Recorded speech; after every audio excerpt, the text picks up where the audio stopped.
Right, we're Kiwi Lads channel. We are here for yet another match of the BBL. This one, Adelaide Strikers versus Brisbane Heat. Both of these sides, they really do need this victory if they do want a chance of making their way towards a final, which is actually coming just around the corner as well. But I hope you guys are all doing well. We have already got a couple predictions there as well. So if you guys are new, be sure to leave a like and subscribe. Also, let me know how many runs you think will be scored in this first innings. It is going to be the Adelaide Strikers. They won the toss. They decided that they do want to have a bat for this match. We have got Reed, we have got Vishal, we have got Aiden, and we have got Bob there in the chat as well. But I hope you guys are all doing well. Hope you're all excited for this matchup that is just around the corner. The only game of the BBL that we have got on tonight.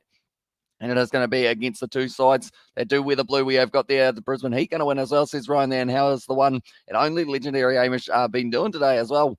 Says Aiden, I've been going all right. It's been a nice day. I ended up sleeping in a lot later than I have on any other day. And then also I did get to catch up with Isaac for the last couple of hours. I feel like I'm catching up with everyone over the last kind of couple of days. So I have to see what Daniel's up to as well. And we will have a catch up with him very soon. Greetings as well, says Brent. Welcome into the live stream. And also, is 160 okay, please? It is indeed, mate.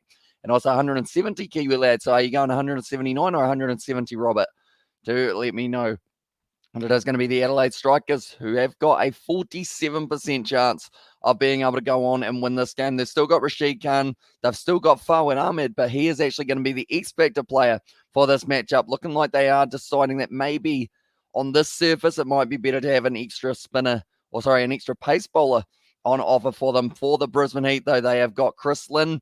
They don't actually have themselves a Max Bryant. He is actually going to be missing from the side, but they have got Majib. They have got Kuhneman as the spin options. Xavier Bartlett's back. Lehman also going to be interesting to see how he can go. Ben Duckett is still there, who's back for the Heat as well, says Robert.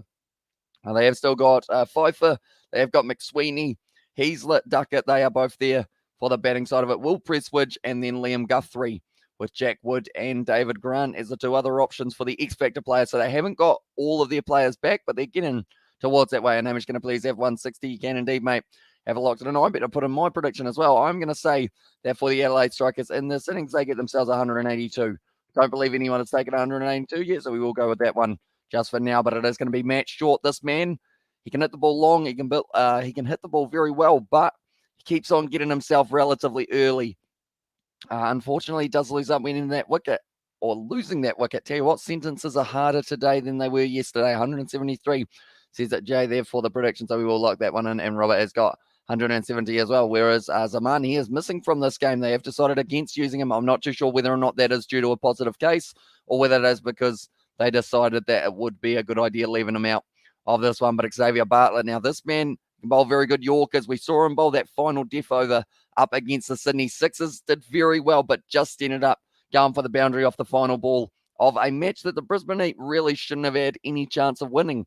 But they fought hard, and that is why they are going to be a hard side to beat here as well. They've got two men in the slip cordon. I would possibly recommend, I don't know, maybe even having a gully as well for Xavier Bartlett's early bowling. Hi, Kiwi lad, says Layla, welcome in. Now Xavier Bartlett steaming in. This man, if he keeps his line and length up, he could actually become a test match bowler. The way that he is going, it is going to be straight, and it is going to be just the dot ball to start us off here for BBL match 46 of BBL 11 run. Will win. Will win with Chris Lynn back as well, says Robert. And I feel like that's the thing. Chris Lynn, he's been a player who loves momentum. He hasn't had a lot of it. And also we have got, I guess, 170 under total. Have you got an exact number, Layla, that you are thinking? This one, but at the moment, Bartlett, like they're saying, he's very good with the ball in hand, just ends up getting into that rhythm. But Chris Lynn is one of those players that if he gets a couple good performances in a row, he starts to really, I guess, keep on propelling himself through the season. So having him away for a week might actually benefit them for quite a bit. And hi, Robert, as well in the chat, says Layla there. Currently, Bartlett, 2 dot balls in a row. Not leaking too many runs early on. And he's also, that's the thing, he used to be the man who got subbed out for Morne Morko, I believe it was. The Bartlett, man, once again going to be charging it. He's got good power with the bat in hand as well. My match short on strike, well played. And that is going to be just again another dot ball with Xavier Bartlett, 3 in a row now. And he is just not really straying away from that line and length that he is after. If he can hit that good length every single time, it's really going to put the batsman under pressure. Short loves feeling bat on ball, so he's going to have to chase the wide one perhaps if he does want to try and get himself off the mark. And Chris Lynn, he is applauding the youngster, saying, yep, just keep putting it there, mate. and we will be completely fine. Now Matt Short, once again, this is a little bit of a chess match between these two. Puts it shorter. That's where Matt Short wanted it. And because of it, it is going to be hit away, but they have fielded that one. The mid-wicket region, they get back for the 2 runs. So the Brisbane Heat actually wearing the black for this one. My guess is 155 plus, but under 170 as well, says later, although we will need a specific number if you do want to go into the draw of the kind of point system, 190 for 9 Hamish as well. There we will add that one. And the school teacher in the Heat side, or is the school teacher in the Heat side? His last name starts with P. He scored 76 last time versus the Renegades. So if we are talking about, is it Lachlan Pfeiffer? Could be Pfeiffer maybe, because he is in their side for this matchup, unless it is Will Presswood, but I don't believe he is a teacher that I know of. They'd probably be all right at teaching cricket. Seems like a decent enough batsman. And also for that bowling side, he was actually at the Renegades, wasn't he, Will Presswood, recently? Or actually, no, sorry. Am I thinking of the other Presswood brother? Who's Will Presswood compared to... Who's his brother? Not Xavier Presswood, because that's Xavier Bartlett. There's another Presswood as well. Good day, lads. Or good day, lads, as well. Says Sebastian there. Welcome into the live stream, mate. It's going to be just a little bit too leg-sided from Xavier Bartlett there. And that's him, Lachlan, as well. And there, so it is Lachlan Pfeiffer, the wicket-keeper for this matchup. He will be batting at number 3 for the Brisbane Heat. And yeah, we'll be excited to see what he can do. But Sebastian, be sure to get in that prediction, mate. Do you want the randomly number-generated version today, or are you happy enough with a non-random number generated one? Because I know that the random number generator let us down a little bit in the last one. Wolf Brothers at the Renegades as well. And there says Robert, Jack Presswood. That is the name. That's going to be out off the outside edge. Matt Short getting close to the boundary, but once again, it's going to be cut off. And that is going to be a very good first over for them. Running between the wickets well. They actually got 3 runs for that one, so maybe not the best work in the field to be able to let them get the 3, but that is 6 runs off the very first over, and that is now going to be 6 for none.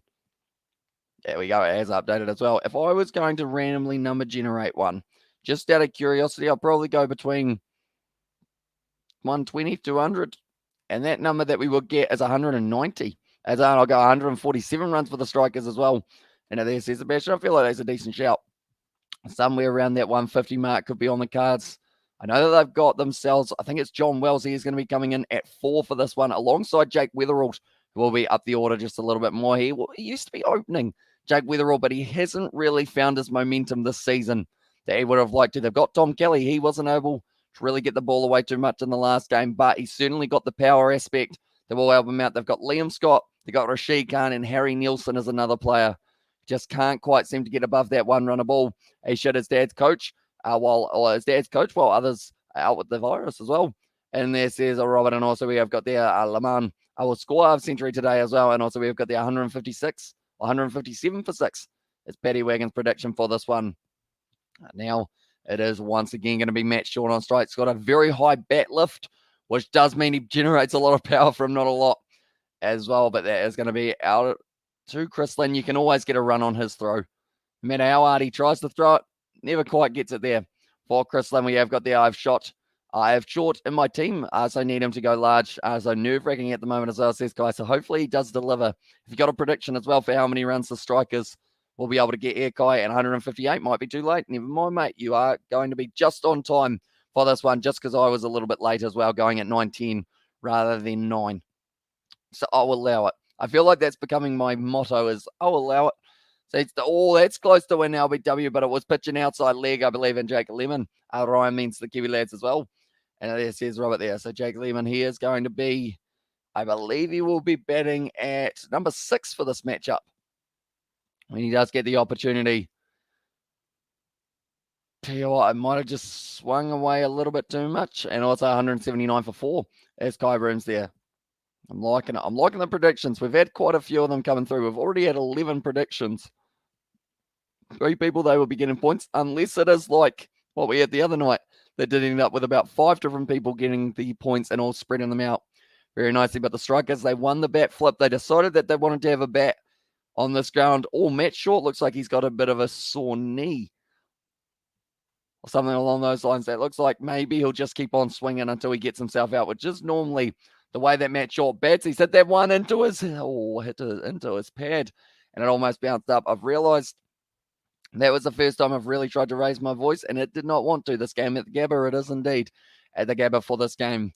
We have got 2 games that are taking place tomorrow, 157 for 6 as well, says David the Mod. That is identical to Paddy Wagon, including the wickets as well. But we have got the new rule that you are able to have the same as someone else, and I feel like 157 is a very good shout. We have got the I've never seen a batsman look this shocking to get to 7 as well, says Guy Broom. I think his knee's playing up a little bit, though, or something in that leg. He was trying to shake it out earlier on, so I don't know whether or not that running 3 straight away might have kind of ruined it a little bit.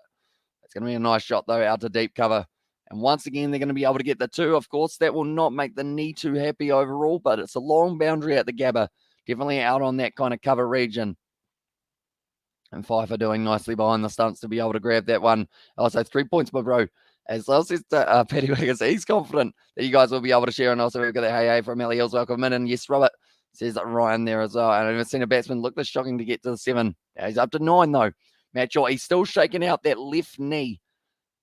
So it's concerning that he might be doing some serious damage to that leg, because he is one of the players that they do need every single time he opens for the Strikers. Unfortunately, he either gets 10 runs or he gets possibly around that 50 mark. That's gone in the air once again. He's going to be outside edge, swung hard enough, and that is going to be racing away to the boundary once again for Matt Short. He moves up to 13 runs off 11.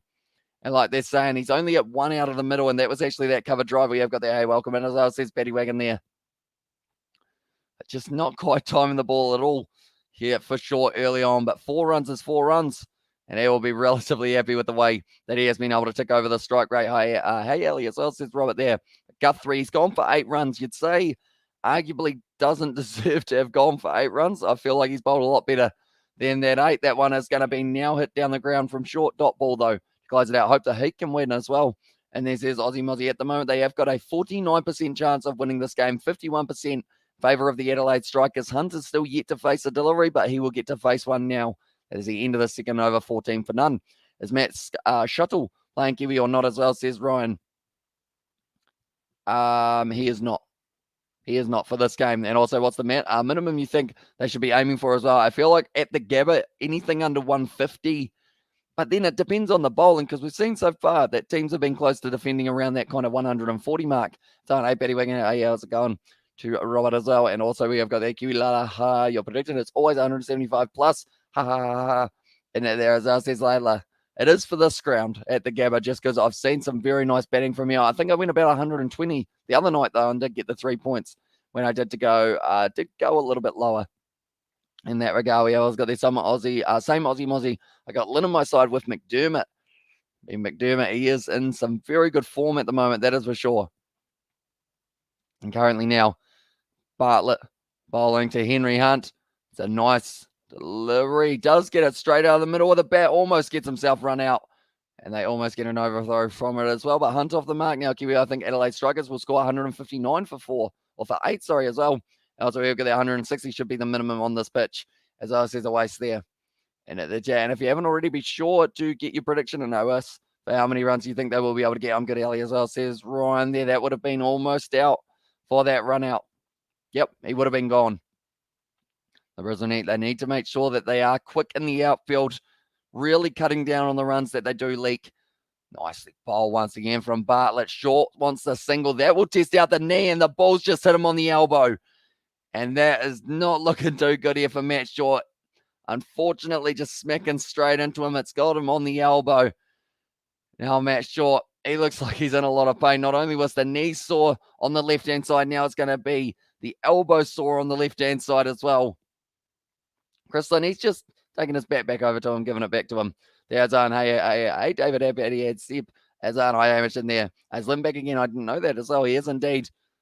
Now at the moment, it looks like Matt Short, he's got a lot of pain. I think that hit him right on the elbow. He hit it down the ground, tried to go for the single. Oh, smacked him kind of right in that middle section as well. That is the part that hasn't got a lot of muscle on it or anything like that. And it smacked him right there. And yeah, Aussie Mozzie, he's back. He's opening, I think, as well. And also, we've got there, cheers, David. Hope you're well.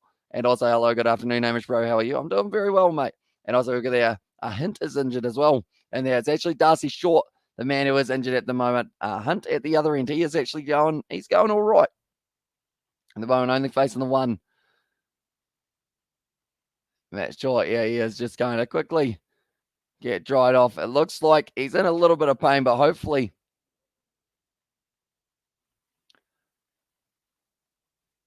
they're actually just showing Brad Hodge, who has got a scar on the on the arm as well. We have got the hello Eliels. Says David there. Currently Matt Short, 14 off 13. He's at the non-strikers end. He's actually got a tattoo on that inside area, and I'm pretty sure that's exactly where that ball ended up hitting. It's off from an A-Rob. There says Sebastian. Everyone saying hi to everyone. And it's good to see all the regulars back here on the live streams for these ones of the BBL. It is the only game on tonight. We have got 2 games tomorrow. One of them a little bit earlier on in the day, which is going to be, I guess, another slightly early night compared to the kind of, yeah, there it is. Okay, so you can see there he had the tattoo, but you have also got that shot that shows where that ball ended up hitting. That kind of looks like the seam went right into that crevice, kind of where you get a blood test, if anyone knows whereabouts that is, right in that middle section where the kind of joint is in your arm. I don't quite have enough space here, but it is pretty much around that region that he did end up getting smacked. And also Matt Short, Darcy plays a Hobart as well.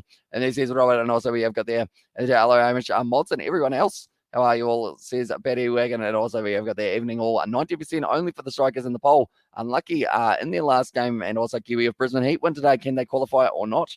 As I says Ryan, we are still quite a few games off from the playoff games, but they've still got another 3 or 4. So they will have to make sure that they probably win 2 out of 3 of those games, and they will have a good chance.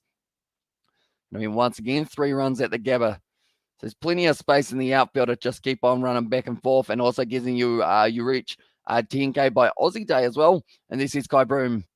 What day is Aussie Day? I feel like I should know Australia Day, but I don't quite know it, unfortunately, in terms of the exact day. Is it early February? Early February? Maybe. Could be wrong. Is it March? Could be March. Maybe it's March for Aussie Day.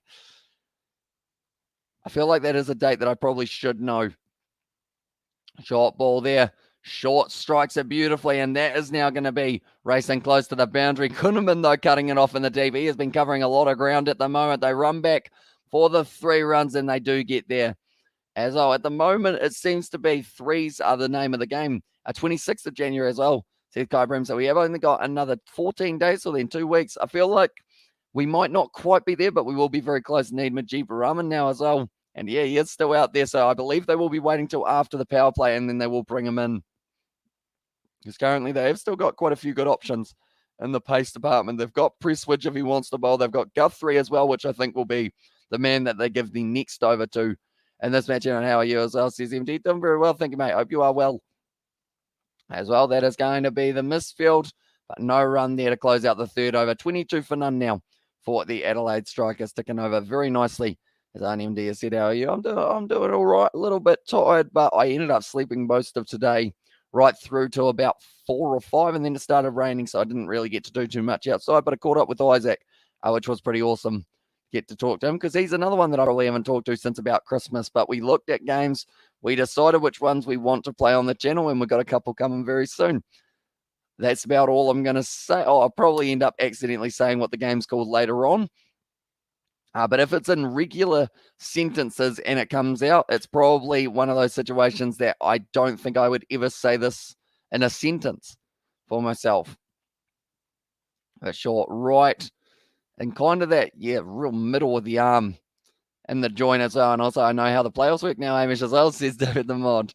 Yeah, they're confusing, aren't they, for a start? But hopefully, that's going to go up in the air once again by Short. He's hit that one nicer, just the one bounce 4. And that's going to be very nicely done by Matt Short. He's starting to creep up now. How many runs do you need him to get Kai Broom to really maximize points? Is it if you get a 50, they do end up going well, and Short go to the strike rate bonus points. You have to make it to 20. Okay, that was almost exactly when I asked it as well, so that was kind of weird timing. But he has got 21 at the moment, Ryan. Heat play stars in their last game at the MCG as well in Test cricket. I missed you, Ross Taylor, big player, Ross, as well, big player Taylor, yeah. It's going to be a shame not seeing him in the Test match cap for a while. But the good news is we will get to see, I guess you could say, the next up-and-coming number 4, whether that is Devon Conway, whether that is someone else. Hamish Rutherford was another name that was mentioned by an option in that regard. But yeah, it's gonna feel weird not seeing him at first slip because he took over for Stephen Fleming all those years ago, and now they're gonna have to find someone to take over for Ross Taylor. Whether that is Latham, he's shown that he's got very good capabilities. When he is at second slip, I would recommend having him there. So I guess first slip is that big question of who slots in there and who kind of cements himself as that option. And also next match, Azam, please play as well. And there says Ryan. So I'm not too sure whether or not it is a positive case that has got him out or whether they are just resting him because of the fact that they have got Chris Lynn back. They've also got Nathan McSweeney, Lachlan Pfeiffer, Ben Duckett, Sam Heaslett. I thought Ben Duckett was joining up with the Ashes side, so I assume because he is still there, it means that they are not going to be needing him. But at the moment, Will Presswood will be bowling us. So you guys had a Kiwi Lads board meeting as well. I guess so. In some regards, just me and Isaac for this one. And then I had a meeting with George yesterday when he did come around, although Isaac was over Discord. And I did end up ordering Uber Eats because I wanted to test it out. So I ordered it to his house and it did work. So that was very exciting. We have got the Howell Taylor going, the ODI versus Australia. It's going to be a tough game because Australia, they're probably, at the moment, their pace attack is very good. So Ross Taylor, we have to make sure that he plays all his shots here. Definitely if Kane Williamson is missing, Taylor will really have to step up for that one. Presswood just getting that one a little bit wrong, Will Presswood. And he is going to be 10 runs off the first 4 balls. Strike rates bonus 5 points for 120s, 10 for 130s, up to 160 strike rate is 25 points. They are 1.8. 50 is 10 bonus points, and 100 is 20 as well. That's a little edge for short, and he is going to be going on 27 now. So that is going to be the end of him. But a great take from Pfeiffer behind the stumps, and for me, 165 for 9 as well. And there says Ryan, and also Thought Billings was joining up with the Ashes side. I believe he was going to be with the kind of injury cover of Joss Butler, but I know that Ben Duckett was another one that they mentioned. And I was like, Amishbro strikers get faster runs doing into power play as well, says Vishal. Yeah, they are currently going after the ball a little bit, but going after the ball can sometimes lead to your downfall, and that is what Short has just worked out. 27 off 19, strike rate of 142, so I assume that that gets you some form of points, Kai, but he certainly would have liked to go on just a little bit further than he did in that one short. Jake Weatherald, he's gone from opening the batting to now coming in at 3, but he pretty much gets out there early enough that he is pretty much opening the batting for the Adelaide Strikers. He's going to have the strike for this one. Presswood, he will be happy with the fact that he was able to pick up the wicket, and it was a huge wicket on Matt Short as well. He's one that you got to get out early or else he can get a huge amount of runs. First yawn of the day, not doing too badly overall. At the moment, Jake Weatherald, he's got good power, good reliability, running between the wickets. He's quick. For the match winner, they have only given him a 3 out of 5. Kiwi, may I ask you a question as well, says Ryan. That will depend on what the question is, but if it is an all right question, then I will be answering it. So do fire away, let me know. Currently, Jake Weatherald, he's going to be on strike. Presswood, the bowler, projected as them at 167, but we are still very early on. Still with power surge overs up their sleeve as well for the Strikers. Almost in and onto his stumps. They will take the single, though. Oh, that man's just cleaned up the stumps with his knee. Was that Kuhneman? I think it was, but he is really throwing himself around in the field at the moment. Hopefully he's all right. No, it was Heaslett. Decided that he didn't want to use his body as the bowling ball and the wickets as the pins, but that will be the end of the 4-5, 33 for 1 now for the Adelaide Strikers. So it was an inside edge. It's a good take there from the keeper, Pfeiffer. He was already slightly heading in that direction as well, which I think did help him out a lot there. Made it look like an easy catch. It certainly wasn't, though. Well, then, man, but Presswood, he'll be happy he was able to get himself his first wicket of this matchup, and possibly not the last, as well. Everyone still does the ear high fives as well. And also, we've got the Kiwi of Ben Duckett play in the Ashes. Well, Azam play in his place as well. Says Ryan, I believe he probably would, but Ben Duckett, if he was with the Ashes side, he would have already gone. I believe that is why for the Sydney Thunder, I know that Billings is already headed into the Ashes camp as a replacement, so I think they decided that they didn't need Ben Duckett. Maybe the injury of Johnny Bairstow wasn't as serious as they first initially thought, so I believe, Zaman will still get an opportunity, but they did decide they didn't want to go with a few other options for their international players, because when you got Duckett, of course, he is an English player. Heaslett, I want to say, is also English. But I could be wrong there. Or is it Lehman who's the other Englishman?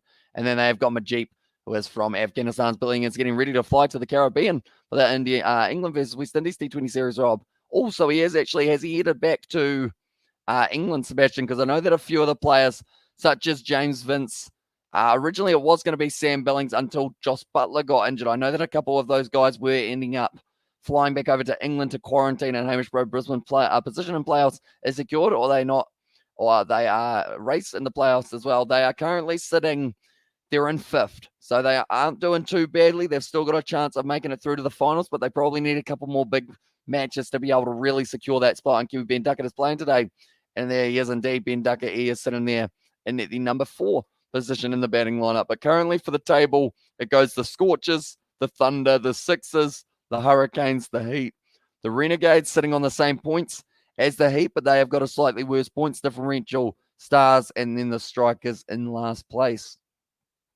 So if the Strikers win this game and they get themselves a bash boost point, they will actually go 2 points ahead of the Brisbane Heat, and they will take the 5th place position back. But it's McSweeney at the moment who is doing a bit of the bowling. And at this one, McSweeney, I'm looking through for him. Where is he? There he is, Nathan McSweeney. He's actually the off-spin bowler. He's going to be opening the batting as well, I believe. The playoffs, Hamish, the eliminator or match 4th versus 5th is first. Tis indeed. It is going to be on the 21st is the elimination final. Then the qualifying final is the Saturday, Sunday, Wednesday, Friday is the order that we have got for those matches as well. Nicely thrown in from the deep. Taking it nicely there behind the stump. So they haven't actually got themselves Jimmy Pearson at the moment, who is another player who has been, I guess, not great this season, but not too bad either. He's kind of sitting somewhere in the middle. So there's a few players with the bat in hand, such as a McDermott, such as I was going to say Josh Phillippe, but that was only for the first half of the season. Moses Enriquez seems to be performing well, and Kiwi Brisbane Heat must win today. So says Ryan, yeah, they do need this one to be able to go on and have a good chance of making it through. They've still got 2 other games. They've got the Melbourne Stars, and they have also got the Perth Scorchers as another matchup. It's going to be hit to the leg side out mid-wicket way. McSweeney, though, only going for a few runs. That could be a run out. It's not going to be, though. 5 runs off that over, and it's going to be 38 for 1 now. G'day as well, says Boltnut. Welcome in. And when a Super Smash T20 as well, says Maud, I believe. One moment, I will have a quick look. And when the Super Smash is getting back underway, I believe it's relatively soon. I think it's in 2 days' time, something along those lines. It is going to be 2 days from pretty much now, and it is going to be Northern versus Central, Otago versus Auckland, and then also Northern versus Wellington. So that's Friday, Saturday, Sunday that those games are taking place, bro. It's all fixing, bro. It's all fixing match as well. Now I'm telling Adelaide win the match. I got the report as well, and there says Munja there. Alrighty, well, I guess if that is the case, they'll have to make sure they get themselves a few more runs on the board. And also we have got there, that is a terrible rule. Of course, Flem, the bowler thinks of it, as on there says for the Adelaide Strikers. We have got there another match fixing fellow, as says Jay. Welcome into the live stream, Jay. Hope you are doing well, mate. Now it is going to be Kuhneman, so they've decided that slower deliveries on the surface will be the way to go. It is hit out to deep cover. It is just a single. We have got the Kiwi. I will only watch the Auckland match as well, so that will be the game Auckland versus Otago. That is at 2:40 on this Saturday. We have also got the Champions Cup coming up this weekend, which is going to be exciting. Hopefully we will be able to cover plenty of that. As a nice one, Jay, and there says Victor. At the moment now, they've got a decent side overall for both of these clubs. They've got the potential of staying from commentating. It's very mature, you Sebastian, for that one. In terms of it's very easy, like to everyone just rip them a new one, but I don't think you guys all. And also we have got their smile from Jay there as well. But currently now the projected has them at 150 runs for themselves if they can go on to get there. I feel like they would be a little bit disappointed. They probably want around that 160, 170 mark. Got him in once again, hitting it out to deep cover. Just going to be the 184Ks. Hi, lads, as well, says Johan. Welcome into the live stream, mate. I hope you are doing well. The moment, it must be early morning South Africa or somewhere around that kind of, is it 8:41, I believe, I want to say. And, of course, the Curry Cup coming up very soon as well is another competition just around the corner. There's plenty of rugby happening this weekend alongside the cricket. We're going to have no voice left by the end of the week, but we'll have a lot of fun in the process, I would think, as well. And then you guys can make fun of my voice as well. We have got there, hello, enjoying the game. Going for Brisbane Heat as well, says the sport world. Yeah, and the jam, welcome in. And also Brisbane Heat are 60% and Adelaide Strikers are 40% for my match report as well, says Ryan there. And also Brother Jay. How's it, mate? Says it, David the Mama Jeep. At the moment, he won't be too far away from getting a bowl here. Definitely if they're going Kuhneman, they're going McSweeney. And I bought the AirPods Pro yesterday, busy with it now. In the stream, it works epic as well, says Johan. See, I feel like if I did get a new phone, because I'm only sitting on the iPhone 6S at the moment, and it's getting relatively old, and I've also got, unfortunately, quite a few, I guess you'd say, quite a few marks on the screen in terms of like little glitches and whatnot. So I feel like AirPods, I guess you get used to them. Wouldn't it? Shout out Jeremy from Lump as well on there. Says Dame, and also we've got there G'day Double Table and kicking along. Hope you're well, Gabba. As well, I feel like cobber is a very Australian word, isn't it?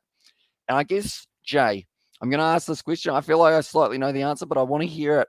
If someone wasn't from New Zealand or Australia, what is a cobber? What would you describe it as like the most, I guess, closest relative of the word? Do let me know. It's going to be, once again, another single. Kuhneman not going for a huge amount of runs. There's 6 runs of it, and it is going very nicely for these two sides. In terms of the Brisbane Heat, they're bowling well. These two are getting themselves set at the crease, though. And Brisbane Heat and Adelaide Strikers, same colour as black T-shirts, wearing just Strikers on and ball cloth or blue cloth, just difference. As this is for show, although for this one, they have decided to fully wear the black. And the Brisbane Heat, alongside a little bit of a teal one, mate, as well, says Jay Hayes. Yeah, I guess that is probably the easiest one. I was expecting some sort of, like, I guess you could say unorthodox word, but and also you're a scholar and a gentleman. Sebastian there says David the Mod. He is indeed. And he is Sebastian Moderator indeed for us as well. And also, hi Kiwi, I am Hina. Our boy name is Armin and Ahmed as well. And there says Ryan. So congratulations on having your child there. You will be probably getting less sleep, but it will all be worth it in the end, is what I was trying to say there. As our second wicket coming soon as well, says A1 Singh. Najib bowls it nicely. They look like they want the single. They will get it as well. It was a chessmate as well. And then Cobber used to be word used by my pop as well. The older generation, I would use it a lot as well. What's another word that's like kind of gone out, not really out of like use, but still is a real one? Trying to think of like one of those sentences. I can't think of one. As well, there are a few words though that kind of aren't used too often now compared to in the olden days. That's going to be nicely done. And that is going to be racing away for 4 runs for Weatherald. He moves up to 10. I appreciate you, David, as well. I just can't be bothered with the whole fixed competition banter as well. And then says Sebastian. Although one of them did get points for his kind of prediction. He was like, mate, this game's rigged and they're going to get this many points. And we did put him on as an honourable mention, even though he said the Scorchers, even though the Scorchers weren't playing in that game, we still gave him the benefit of the doubt. That's a wide ball there from Majib, and that is going to be called as the wide as well. So a little bit of pressure on the youngster early on. He is from Afghanistan. I believe the only Afghanistan player that we have lost here. And also we have got Henry Hunt to go back to the pavilion as well. And we hit down the ground and they do get the single. And also we have got the same step as well. And also Kiwi Brisbane Heat win. I will come to your home. And so I'll show you our sons as well. Wait, so you had twins, did you, Ryan? Or was it just the one baby this time, but you already had a child, I assume? So was it a Squiggles, the one who got the points once, and he said that the league was fixed here. There was indeed. I've still got the name down on the list. And it was just a whole heap of random stuff. And then he was like, hey, it's the Perth Scorchers. Or his name was extremely long, I believe, but I only shortened it just so that we could work it out a little bit. Where is he? Was in the end. GM Mojamal was able to get himself 1 point. Alongside Down Under Fishing. There you go. We always got there. Loazo in the chat. There's going to be Lee Sidish once again from a Jeep. They are certainly putting him under pressure here for his first over. They do get back for the 2, and that is 9 runs of Majib in his first over, and it is going to be 53 for 1 now off the 7 as well.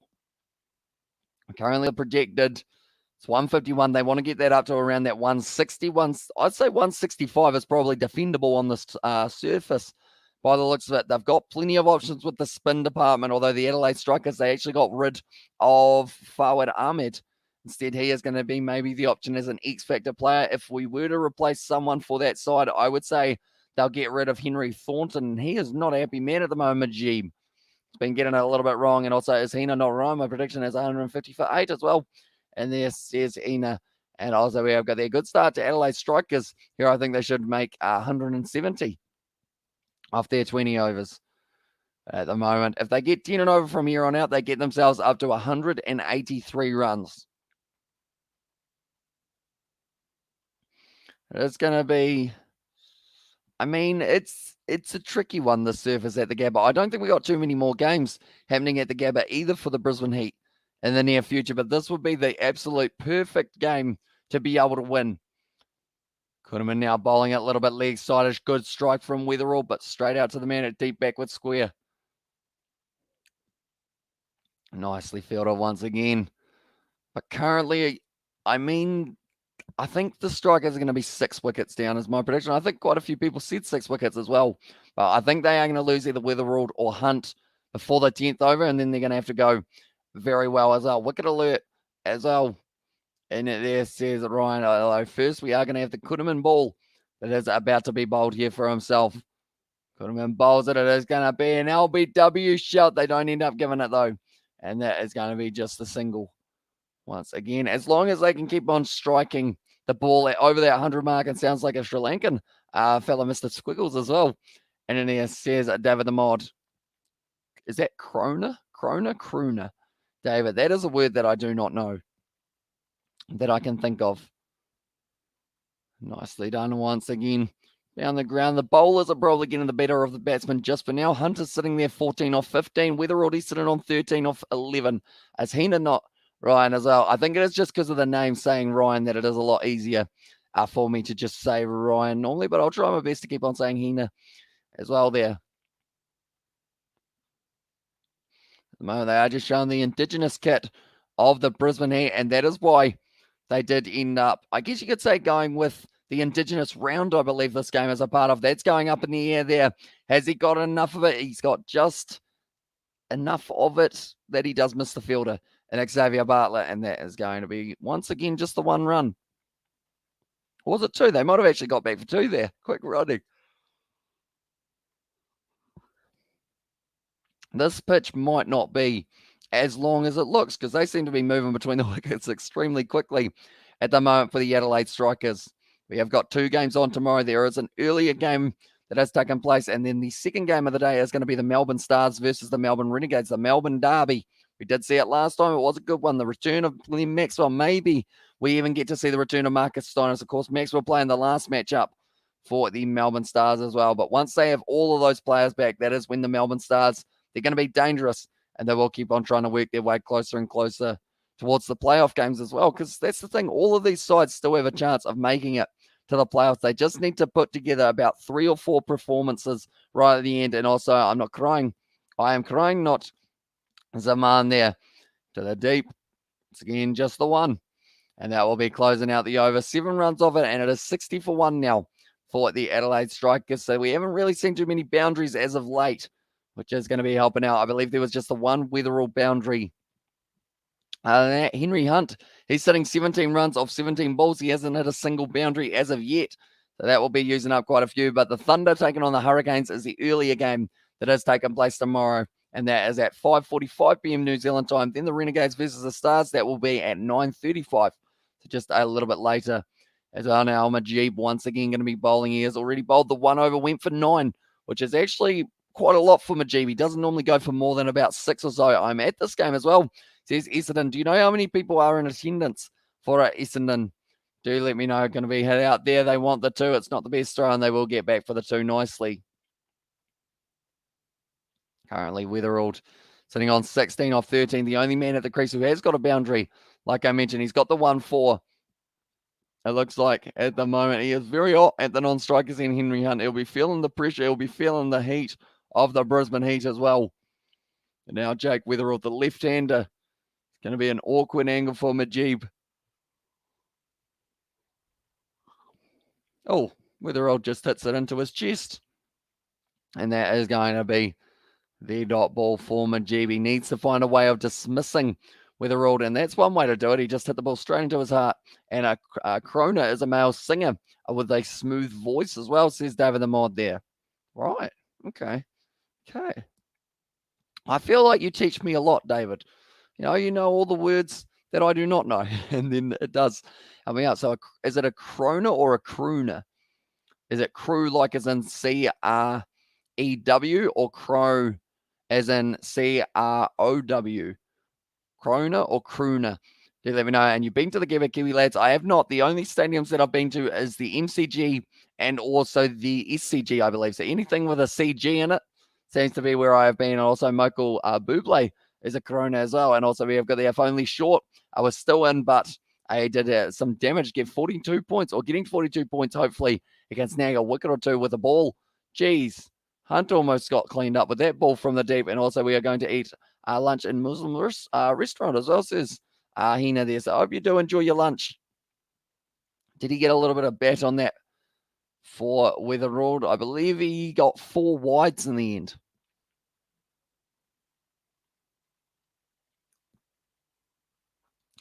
Like they've said, number 17 off 9 balls. And the thing is, he normally goes for less than 6 or kind of around that kind of 6.5 mark. So for him to have already gone for 18 runs of his first little while, looks like he has just reset in the field a little bit more, seeing whether or not he can pick up this wicket. And also next test match, you and I are off to the Gabba as well. Says Robert there, are we? That sounds like a decent deal. The Gabba, probably just around the corner. I guess it's probably going to be next year, isn't it? And that'll be here before we know it. It seems to just fly by. And just every single year, like that's the thing. 2022, we're already 12 days into, and it feels like it's been like 2. Okay, so it's Crooner as well, or Crooner. Right, I will remember that. 10 weeks time, David. Just ask me what a crooner is, and I will be able to nail that one. Probably not. I'll probably be like, hang on, what was a crooner? I'll probably say that it's like when you've got your nana in your like gangster crew, that is your crooner as well. And also we'll get by after dinner. We watch TV and 10 sports and all the Big Bash as well. And there says Ryan. So hopefully you do enjoy it. Or Hina, sorry. And at the moment, Majib, after 2 overs, he's gone for 19 for none. I think today game, anyone gets 100 runs tonight, if all 20 overs play, there's 2 batters as well. Says Michelle, what just happened for the Brisbane Heat mascot? I think he ended up just trying to flip over the top and ended up hurting himself. But he is back up on his feet. Might not have quite been able to nail the landing. There's a few people in the crowd with blue mustaches, which I guess is the way to go. And also, yes, Victor, a good example as well, says David the Mod there. Yeah, this stage, Weatherald sitting on 18 off 17, Hunt sitting on 18 off 18. That's a good ball from Guthrie, but it is going to be worked down the ground. And we haven't seen too many boundaries at all, like I mentioned. And the more time they spend without getting boundaries, the more time they will be able to go. And I guess you could say the more time that they will be able to have to try and chase down the lower total for the Brisbane Heat. And I'll say, yes, like a good example in true, and it's flying before long. It will be Eastmas, like you said yesterday as well, says Robert. Yeah, we're only 11 and a half months away from Christmas again. And also, Mod has said, your name as well. My name is Hamish as well. And I am going to quickly have a drink of water.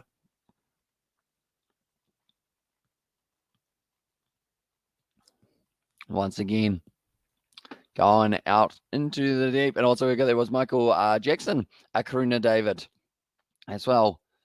I guess he was probably there's the name for the kind of higher falsetto, something setto. You can tell that I did well in music, can't you? And the worst thing is I took it quite a bit. And Mods, his name's Hamish as well. And 10K subs is on the way as well, says Johan. Yeah, we're getting closer and closer every single day to being able to bring up that 10K a little bit league side-ish. And that will be another wide against the Brisbane Heat. That's probably been the one thing letting them down so far, is the fact that they haven't quite been able to get that ball right when they do put it a little bit league side-ish. I think they've bowled about 3 or 4 wide so far in the first 9.2 overs, which isn't always ideal because those are extra runs that these guys are going to have to try and chase down on what looks like a relatively hard pitch to bet on, I guess you could say as well. And I'll say, yeah, I'm hoping to go to Aussie this year, but the borders are closed as well. Here's David the Mod. That one is 2 legs sidish. Put away nicely by Weatherald. Just again, another single though. Deep back with square. And also Strikers 6 for 160 as well. And there says Shannon for the prediction, although you are just a little bit too late, but I will still mark it to see how close that you do get. Yeah, be sure to get in those predictions before the first ball of the second innings as well. Why aren't you doing live streams? The South Africa versus India test as well, says Johan. Unfortunately, I wish that I could do those if it was an earlier start time, such as it only finished at maybe 2 o'clock at night. I feel like it would be a lot more doable, but because the game will be finishing at pretty much, I think it's 4:30 New Zealand time AM. So I would have been up for quite a wee while. So I do want to do some of the sessions at some stage. But while there are BBL games and also with the Ashes just around the corner, it is going to be relatively tough to be able to squeeze it in just because I do need to sleep at some stage. And WWE Royal Rumble will bring up 10K as well, says Robert, although I think we are going to be doing that on the Kiwi Lads Sport channel if we do end up doing it. And also it may even be a private live stream where we just have a few of you guys kind of watching along with us so that we don't have it spoiled by, I guess you could say, the people who do try and rush forward, I guess you could say. And be another wide from Guthrie there. The radar just not quite doing too nicely. And so did the Aussies won the test series against England as well, says Johan. So they have won the series, but England, they were able to get themselves a draw for that last matchup. And also we've got that hi, our friend Ellie says hi as well, says Ollie Wilson. So welcome in, Ellie. And also with the footy coming up in March as well. And then there says Shannon, yeah, there is AFL, there's Super Rugby, there's, what else do we got? Super Rugby, NRL, AFL, a whole heap of other ones as well. That is going to be just the dot ball once again for Guthrie. 3-0 Johan as well in there, says Robert. So yeah, it's unfortunate. The fact that, I guess you could say, the fact that we aren't going to be able to cover everything at the same time. I do want to be able to find a way of cloning myself so that I can do rugby, cricket, and just everything of all sports, because I just love watching them all, and I do normally try and watch multiple of them at the same time, whether that is with me actually kind of sitting here watching them, or whether it is more of the case of commentating them while also there. My cat George says hi as well, and said Eddie, Australia destroyed little boy England as well. I wouldn't say destroyed overall, because if they destroyed it would have been 5-0, I would like to think, but there was a draw there for England, and that's probably, I mean, it's all going to be learning experiences for Pat Cummins, who should have declared about 20 overs earlier than he did. As I have Pamakorian too as well, and but he had a good vocal range, but he was also weird, as says David the Mod there. I wonder whether or not that will be how people describe us. Yeah, he had a bit of a commentary voice, but he was also quite weird. I feel like hopefully a different kind of weird than that situation, of course. But yeah, I guess, I don't know. It is an interesting one. If we ended up, I was going to say that was going to sound very more. I was going to say if we ended up stopping uploading in 5 or 10 years, it would be really weird as well, which is probably why you guys would say weird. And also we have got there, well, he didn't say hi. He said meow as well. And there's Jay. And also we are all equal against India, and the deciding test is on the way. It is happening at the moment, the deciding test. And also Ellie wants to get Lee Barbie dolls as well. What a generous lady Ellie is there. Yeah, she's willing to buy things for your friends by the sound of it, which is always nice. You know, you want to be able to have the friends like that, and also the ones who do get your stuff back. 10th of NRL starts in March as well. So yeah, that's going to be interesting. South Africa at the moment, they are actually sitting 36 for 2 currently in their match, and they trail by 187 runs. For anyone who is wondering about that one, Hamilton rules as well. And there says Dumman, hi George the Cat. And there says David the Mod. I mean, that's the thing. We have got a George, we have got a Cat, although they aren't quite synchronized in that regard. I don't even know if Billy really likes George. I think he used to not mind him too much, but now I think he's realized how loud George is. And he's kind of yeah, nah, this man, he has a loud voice. Meow double David, says J. Hayes there. Tell you what, we will put up my Cat in the top corner as well. There you go. You can have a bit of a chat with him. As on South Africa lose, Aiden Mukram early. It's on there, says Harvey. I am going to have a quick look and see who they have got batting at the moment. They moved up to 37 runs. They've got Maharaj and also Peterson are the two men that they have got at the crease. So they did lose Elgar 3 runs of 16 deliveries, and Bumrah has already picked up the 2 wickets for himself. You know how they say that your whole life flashes before your eyes as you're dying? Wonder if Michael Jackson was thinking, who's that? I don't even know. I don't even know if I can finish reading that out, but I have read it, Sebastian. Cheers.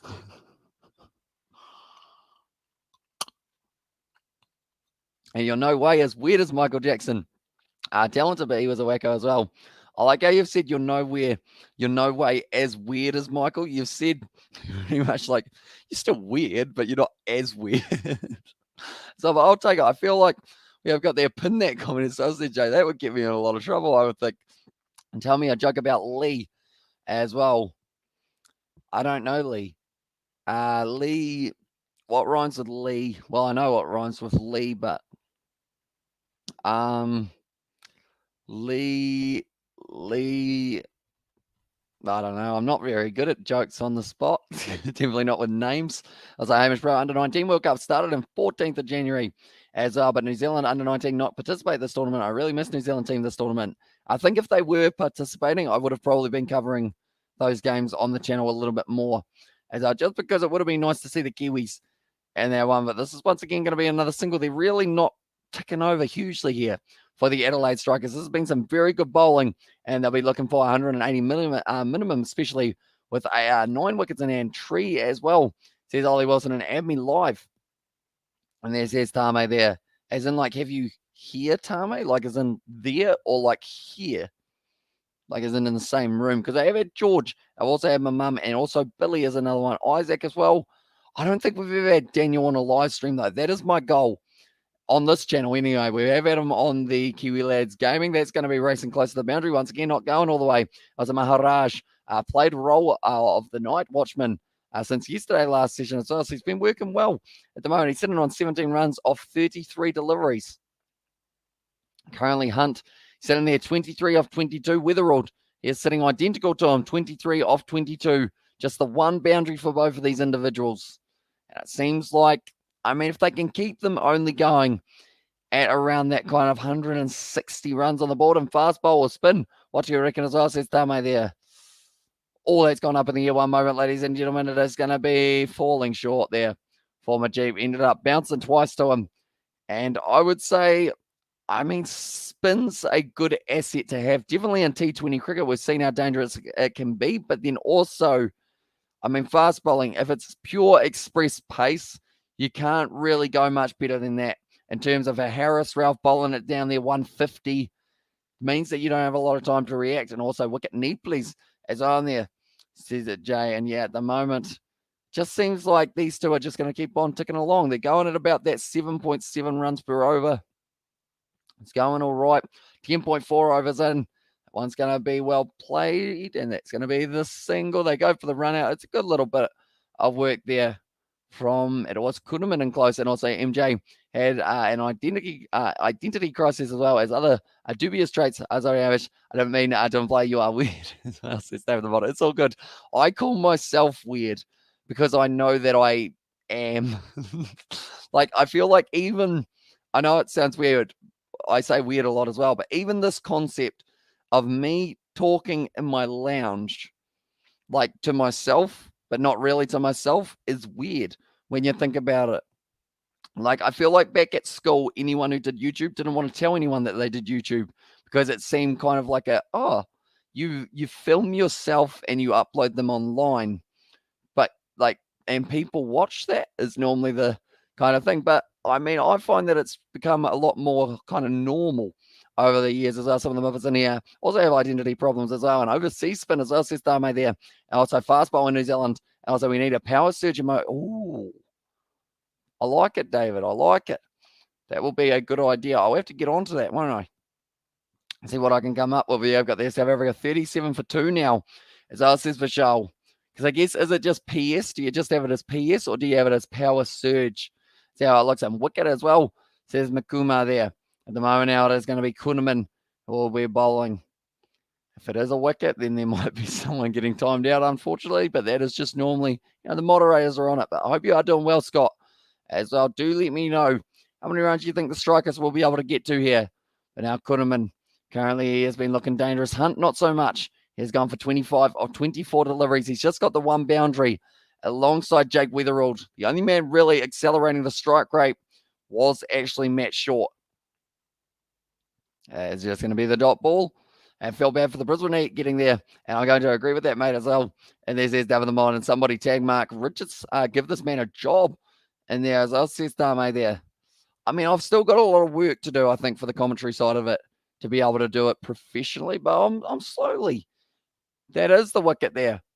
It's going to be bowled. Kuhnemann does end up picking up the wicket there. And that is going to be Hunt gone now. South Africa is 11:01 as well, says Lottie Smith. But yeah, I think that it is going back to me being weird because I don't want you to think that I'm like angry or anything like that, David. I agree with you in that regard because I feel like, I feel like being my weird self has worked. It's all there. But yeah, it is all good. Like, that's the thing. People, like, in the chat normally that we have got, and also we've got there, thanks for the spoiler in the chat for JA's follow-up Makuma there. Yeah, he was a little bit early, wasn't he? Brisbane must win, as our says Lottie Smith. I think it's accepting the weirdness that's the deep down thing. You know, even this, me saying about it feels weird. I feel like we need a weird emoji as well. And please don't spoil the action, mate. Thank you. So it says it was from Sebastian to Makima and Power Surge in red or whatever color, capital letters as well. There says David the Mod. I like it. I like it. I might try and make one very briefly, like in between, even though it will look rough. I'll put it up in the corner when it is the Power Surge, because it would be good to let you guys know when it is taking place. Maybe even like red and then have like the flames coming off it for the Power Surge. I like it. I like it. See, that's why you guys need your pay rises as well. You do all my thinking for me, which is good because I don't do a lot of it. I still don't know what this line is, but it seems to look relatively bad. I don't know. It looks like I've like had something leaning up against my face. I know that that's from the 12 squiggles that I tried to eat the other night, which was a good effort. I thought 12 in a row. I am not on a diet yet for this year, I should say. Decided to hold it off probably till February. But currently Henry Hunt, the last man to be dismissed. John Wells making his way out to the middle. I never know whether or not to call him John or Jono because I think he doesn't like being called Jono Wells from memory. And also we have got there the cat emojis from Lottie Smith there. Yeah, that is my cat up in the corner up there, I believe it is. His name is Billy. He is a 17-year-old cat, somewhere around that mark. But now Kuhnemann going to be sitting there. One wicket down. Tell people it was a scar you got during the war as well, says Jay Hayes.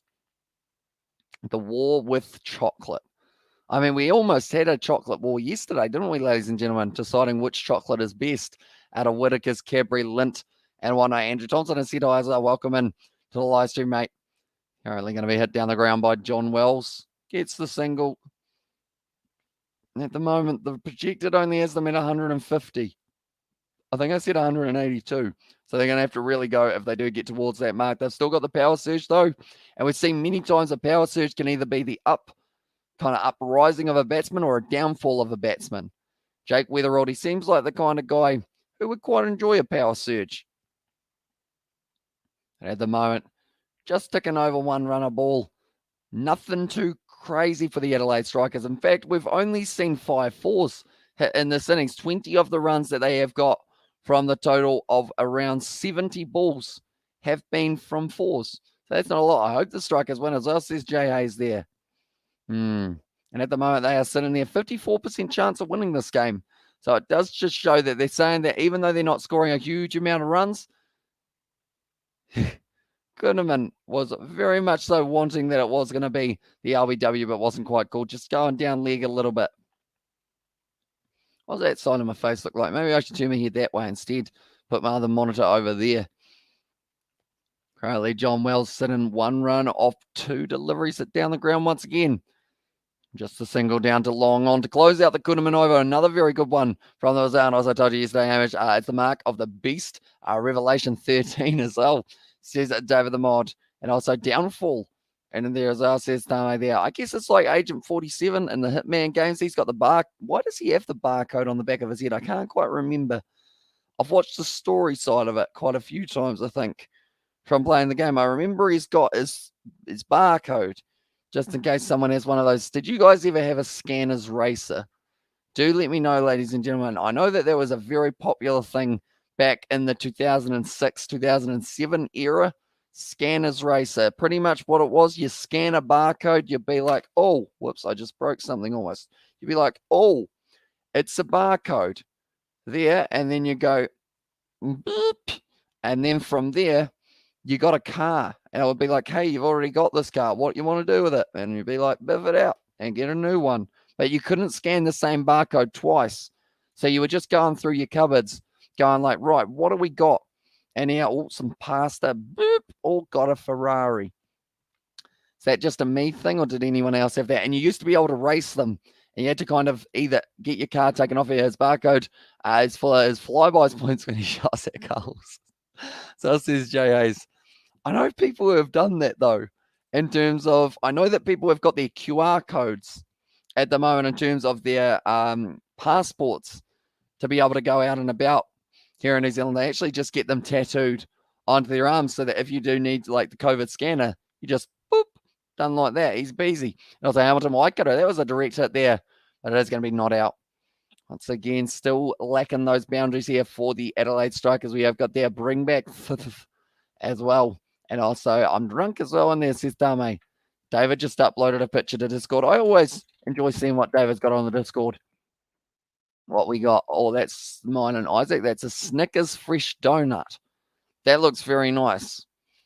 Right, Kiwi lads. We go here. We go down to David. Meanwhile, at least that wasn't what I was expecting, David. It certainly. I thought it was going to be something to do with Scanners Races, but it's an Australian Open reference there as well. Now, what do I bring back Piglet? Piglet, as in like from Winnie the Pooh, I assume. Shelves are low at Coles as well, says Victor there. I feel like it would be a weird situation if that was the case, which I know it's not for his like flybys thing. But imagine that when you're on the self-serve and you're trying to scan your flybys or your club card or something, and someone just looks and you just smack in the back of your head on the machine, like trying to get low enough and to just kind of like, that's the barcode there, and you're just trying to rotate the head on top of the counter to be able to kind of scan it. I feel like it would be tough work, but could save you some time, I guess, looking through the wallet. Majib. Geez, he's really been all over the place tonight, unfortunately, for Majib. He hasn't really been able to find his line or his length. Barcodes are actually read by the gaps between the black lines. Most people think the barcode is black lines as well, says J. Hayes. There you go. It's a bit of science / knowledge history. And also, we've got there Scotty Stars as well. Think, not thing as well. And there says J. Hayes. That's the end of another Majib over. He's gone for 25 so far of his 3 overs. 26 for Weatherald off 26. Well, sitting on 5 off 7 at the moment. His economy is normally 6.23, so certainly more expensive than we have been expecting. The last boundary was 3 overs ago, 16 minutes ago as well. Guthrie will be able to change that though. And this over, still only 13 overs down. They've still got time here for the Adelaide Strikers. I wouldn't mind seeing them put the foot down just a little bit more because of the fact that I wouldn't mind getting closer as well. Daily dose of useless information. I feel like you need a bit of useless information every once in a while, though, because one day it's an interesting dance move there from that man. Well, that man, he is absolutely loving it. The moment he's got all the moves. Now Guthrie going to be bowling. I believe he has a left arm quick for Guthrie. Ramp shot attempted by Wells. Misses out on it. It's another dot ball. Currently, I think the Adelaide Strikers just aren't really finding the gaps for themselves. It seems like the goal is to get the boundaries, but they just can't find them. Every time they try and hit it into the deep, there's either someone there or they miss it or miss the ball completely, which is meaning that they are only sitting on the 5 runs or 5 boundaries, at the moment. 20 of their runs coming from that. The rest of the 74 are coming there. You're the man as well, sister. I appreciate it, mate. Do appreciate you being our Strikers. Need to double that as well. That is going to be a nice shot there from Wells, though. That's looking closer to the boundary. Is he going to be able to cut it off? He does indeed. Brilliant work from the Brisbane Heat. And that is saving just the one run, but one run could be the difference between these two sides as well. It was an absolutely brilliant chase there from, who was that? I think that was Jake Lehman, I believe, who was able to chase that one down. Just ran right round the boundary and just knocks it back in to the field of play. Thanks very much for coming. And then Ben Ducker with the relay throw. Guthrie now projected has them at 146. It's not really enough, is it? I wouldn't think. But then saying that, we've seen that the Brisbane Heat, they almost won that game up against the Sydney Sixers when they only had 105 on the board. So you can never really tell who's going to be winning the game right up until that final ball is bowled, nicely whipped off the pads there from Weatherald. Just going to be the single once again, though. Now we are currently sitting a total of 19 balls, or I think it's actually more than that. I think it's 21 balls now without a boundary for the Adelaide Strikers. They've been close. They've got a couple threes to help them out, but everyone else other than Matt Shaw has got 100 or less as their strike rate, which does make it very tough. 160 still possible in this situation. Exactly right. They haven't used up their power surge as of yet, so there is still a chance that they can keep on ticking their way towards that 160. That's going to be a nice shot down the ground. Be able to get just the one run there. That is good work. And that is kept to the 146. Good score as well, says Tame there. And yeah, I feel like on this pitch, it does seem to be either the strikers are making it look difficult or it is difficult out there. Chrislin, normally there's not a boundary long enough to stop that man, depending on how he is striking the ball. But maybe it's just not quite coming onto the bat nicely off this pitch so far. Like I mentioned, we've got two games tomorrow. The Hurricanes taking on the Thunder. That is going to be at 5:45 p.m. And then the second game is 9:35 p.m. And that is the Melbourne Stars taking on the Melbourne Renegades.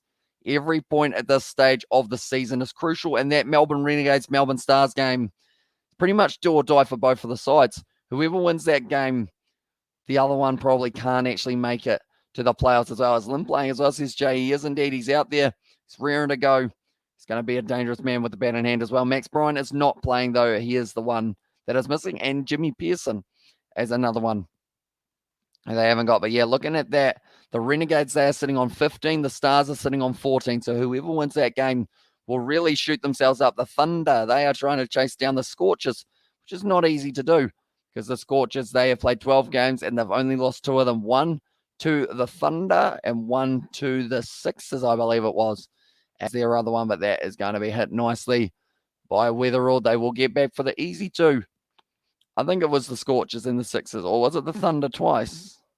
No, sorry, the Thunder bet them twice in a row, didn't they? Now I think about it. So the Thunder, due to the Duckworth-Lewis system, were able to get the win over them the last game. So they're the bogey team. So at the moment, I would say, the Thunder, they are looking all right for going on and possibly getting themselves in the position of being able to win this competition. If they win their game up against the Scorchers in the second playoff game, I would back them. And at the moment now, it is going to be Will Presswidge getting another opportunity. Is Duckett the captain? I think Duckett must be the captain, the way that he is propelling around. He is not the captain, but they don't actually have... Oh, Chris Lynn's got the captaincy, but it seems like Ben Duckett is doing more of it. They lost twice against the Thunder, defeated the Sixers twice as well. And yeah, that was always the big match, wasn't it? The fact that the Scorchers have gone on and beaten the side that beat them in the final last year twice, it's going to be leading to some interesting matchups for the playoffs. Nicely played down the ground from John Wells. Has to run hard. Is able to get through Chris Lynn. Just not quite able to get that run out. 14.1 overs down at the moment. They have not taken the power surge as of yet. But, like they've said, they've got two men at the crease. They're only 2 wickets down. And they both are only going at that kind of one-runner ball. So do you have someone sacrifice themselves, say, right, I'm going to start swinging here and hope for the best? Chris Lynn, he would have had him run out there if he had been able to hit it. Now, Weatherald, 29 off 29 he is sitting on. He's actually still only got that one boundary. That's looking a little bit better. He's got hold of that one. And that is going to be 6 runs, a much-needed 6 runs for the Adelaide Strikers. I'll take it now. As Owen there says, Jay Hayes. And by the looks of it, Weatherall definitely with him just hitting a 6. You'd say, right, Now's the time to get him out there with only 2 fielders outside of the ring and let him really just go for it. 88 metres, he struck that one, got it all right for that one, Jake Weatherald. Presswood, he seems to be the most expensive bowler at the moment for the Brisbane Heat, I believe, other than Majib. I think Majib is the other man who's gone for quite a few. Yeah, it is Presswood, and then Majib. That's another big shot from Weatherald. He hasn't got all of that one, though. Is he going to be caught? Yes, he is. And that is going to be him gone now. And that's the thing. If they had taken the power surge, they would have been able to possibly, I guess you could say, have him hit a couple more before getting out. But now they've got to wait till the next man gets set. We have got there. G'day, legend. It's us, Xavier Brown. Welcome into the live stream, mate. I see that you have changed your profile picture. What does that say? I see F-O. Oh, Xavier Brown, I think is actually what it says there. And also, Hamish, bro, can you some player reaction showing on screen at cartoon face, like batters raise the bat, bowlers toss the something like, as I says for show. I would have to look into the kind of probably copyright side of it, work out what images are all right to use and what images aren't all right to use as well, because some of them I know that they probably wouldn't let us use, but depending on what we can find out, I might be able to put a little crystalline in the corner or something like that, perhaps as an overlay. Perhaps could be an option.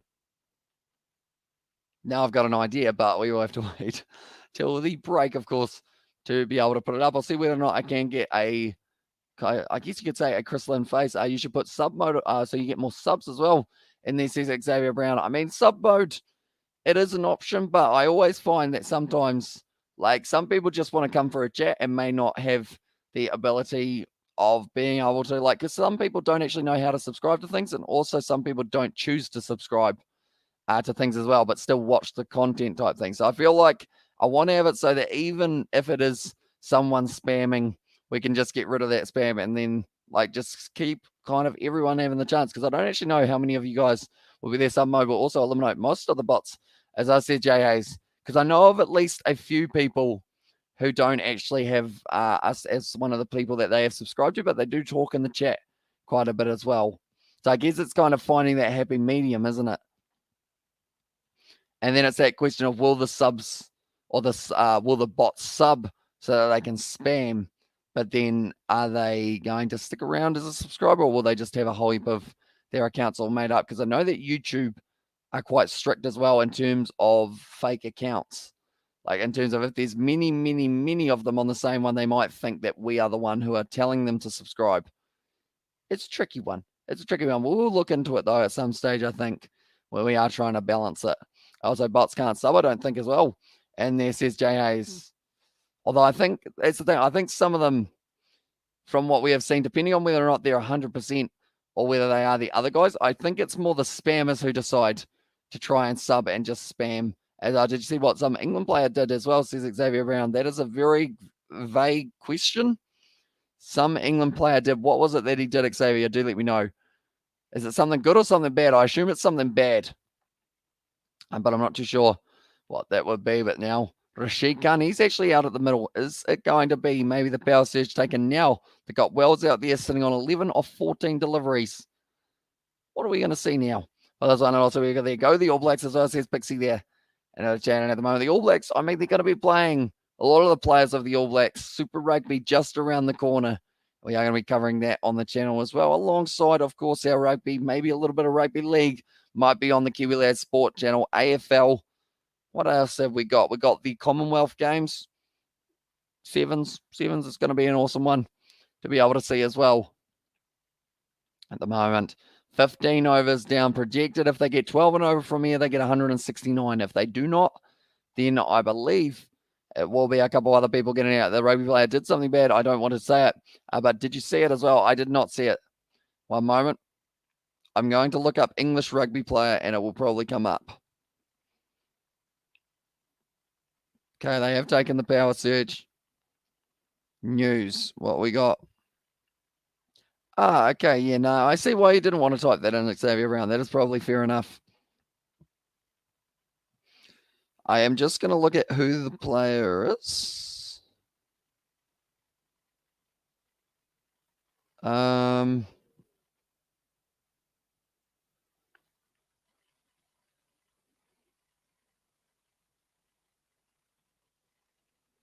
Okay, they said that he's currently not in the English squad, but that is always a tricky one. And D-Mac had a good game in Japan as well. Says Victor, he did indeed. I love watching him play as well. Set your sub mode to 1 minute as well, or set your sub mode to 1 minute. After 1 minute, they can talk in the chat.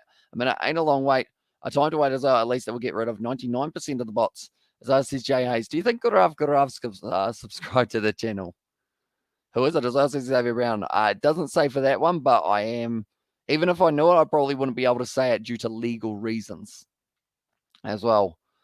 But yeah, I wonder if Gurav is subscribed. I miss Gurav. I feel like it's kind of weird not having him around telling us that there's an out, even though there's no out for about 5 years. That's going to be a shot from Rashid Khan. Got the top edge, and it is going to be almost racing all the way for 6 there by the looks of it. He did get the 6 runs for Rashid Khan, and this is the man that you need while there is a power surge to come to the crease. He just swings hard. No matter where the ball is, he's just going to absolutely try and pummel it all the way to the boundary. Like they said, if you swing hard enough and you get anything on the ball, it is going to be racing for 6. It's 67 meters, but still goes over for 6. I feel like he really needs to find some runs on the board. Because Xavier Bartlett, he is someone who doesn't normally go for a huge amount. Normally picks up wicket as well. Xavier Bartlett, he's steaming in. Rashid Khan, he tries to hit that one down the ground. He hasn't got all of it. And that is going to be... Okay, never mind. It's 6 runs. Power surge, it's 2 overs, isn't it? As well, says David the Mod. It is indeed. I swear that didn't go far enough, but that is 2 6s in a row off Xavier Bartlett. Bowling to Rashid Khan, who's trying to change this innings around. My scoreboard hasn't updated, but ladies and gentlemen, now you'll see that all of a sudden they're up to 122 for 3 here. Rashid Khan, he's just got pure power. Steps to the leg side, hits it down the ground. And only 2 men outside of the ring as well. This is the perfect time for Rashid Khan to be able to go out there and just really, I guess you could say, make a big impact. Oh, plays it nicely there. Rashid Khan only getting the single, and he gives Jono Wells now the strike. Thought about going for the leg side smash shot, but Rashid Khan sitting on 13 off 3. He will be happy with that because he has been struggling in the batting department this year so far, sadly. Looks like he's a bit frustrated, Rashid Khan. That's the thing. When you hit the ball 6, and then you get the single, I feel like not many batsmen would be disappointed, but Rashid Khan, he looks absolutely gutted that he wasn't able to get 3 6s in a row by that one. But now Xavier Bartlett bowls it to Wells. Does hit it out there beautifully, piercing the gap. And that is going to be racing back. And they will get the 2 runs between the wickets. Wells will be back on strike as well. So far for this over of Xavier Bartlett, that is the end of it. And they do manage to get 16 runs off it for their first over of the power surge. We mentioned that they need 25 to 30. That's a good start towards it as well. Now Chris Lynn's got a big decision with who he decides to give the next over of the power surge to as well. Oh, okay, he's giving it to Majib here. That's going to be interesting to see how it goes because Majib, he has been expensive so far, gone for 25 runs. Needs to try and shut down Rashid Khan, but they've decided if anyone knows Rashid Khan, it's going to be a fellow Afghanistan international and a Majib. Those two would have practiced their variations together for a very long time. Still possible 160 if the Strikers getting some runs in a hurry now. Exactly right. And with Rashid Khan at the crease, all runs come in a hurry normally. You don't really see him go at a strike rate of less than about, I mean, at the moment he's going at 433 as the strike rate. Like I say in Afghanistan versus Afghanistan here for these 2 spinners. Oh, he's got them out there.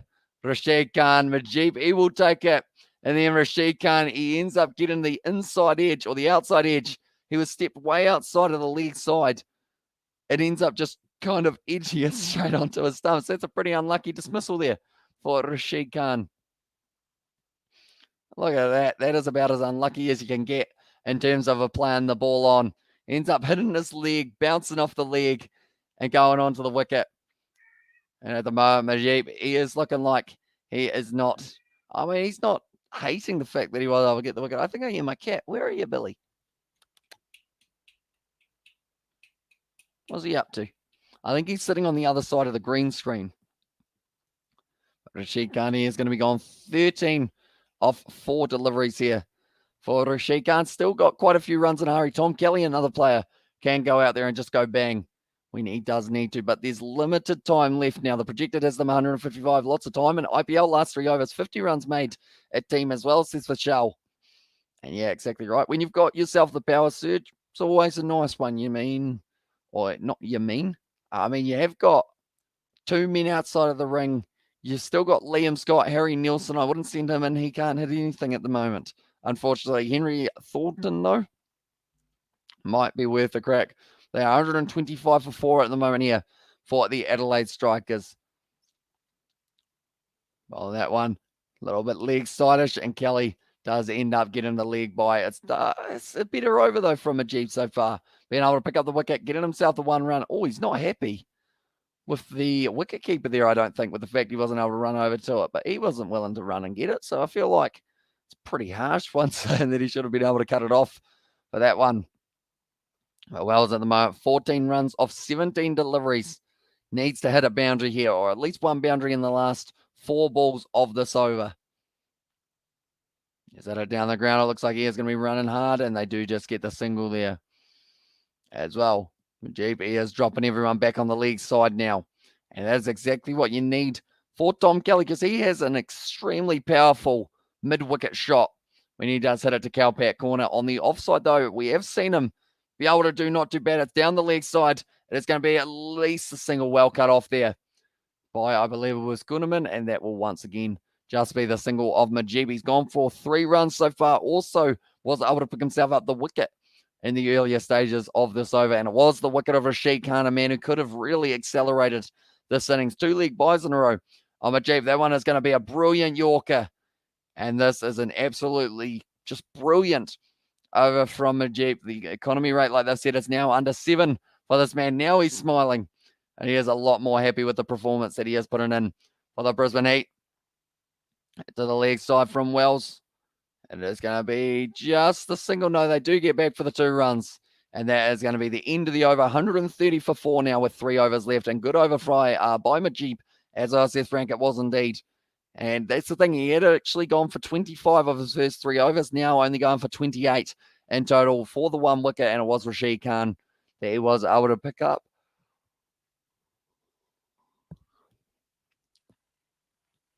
Just looking, 130, 10 runs and over from here if they can somehow get it. Tom Kelly certainly has the power to be able to go and get them towards that total. 160 on this pitch, I'd say, is very defendable. Anything under 148, I would say probably still has it in the favour of the Brisbane Heat. But at the moment, the Adelaide Strikers are sitting there, 47% chance of being able to win this matchup. Breeswidge at the moment, he's got 2 wickets, but he has been able to get 25 runs scored off him as well. And also Kiwi, hopefully Brisbane Heat win as well, says Ryan. And they certainly need to. Adelaide Strikers, they are bottom of the bunch, though. If they win this game, they can propel themselves forward in this BBL competition and maybe get just enough to make it through to the final as well. But currently now, Tom Kelly going to be ready to go. There are quite a few people in attendance by the looks of it at the Gabba. It is good to see that even though there are currently tough situations around the world, we are still able to have quite a few people attending the sports as long as it is physically safe. Of course, if Lim fires, then 160 won't be enough as well, says Jay. Yeah, it is right onto that man, isn't it? It's whether or not he can go bang or whether or not he can go, oh no, I've lost my wicket for less than 10 again. Side of the off stump. Good shot there from Kelly, racing away to the boundary, and that is one of possibly many for himself there as well. And also, evening all, says Shane. Welcome in to the live stream. Currently 10:35 p.m. in New Zealand, so we're sitting not too bad at the moment in terms of the time. I know that the games that we are doing for the Champions Cup tonight, or not tonight, but for the weekend, are starting at, I think we're doing the games at 2 a.m., which is a great time to be up and about. Kiwi Adelaide Strikers will score 157 for 5 as well on there, and also Shane Asbury, and there says David the Mod. But currently Kelly got a couple more people on the offside, but Breeswidge, the youngster, that's a good ball.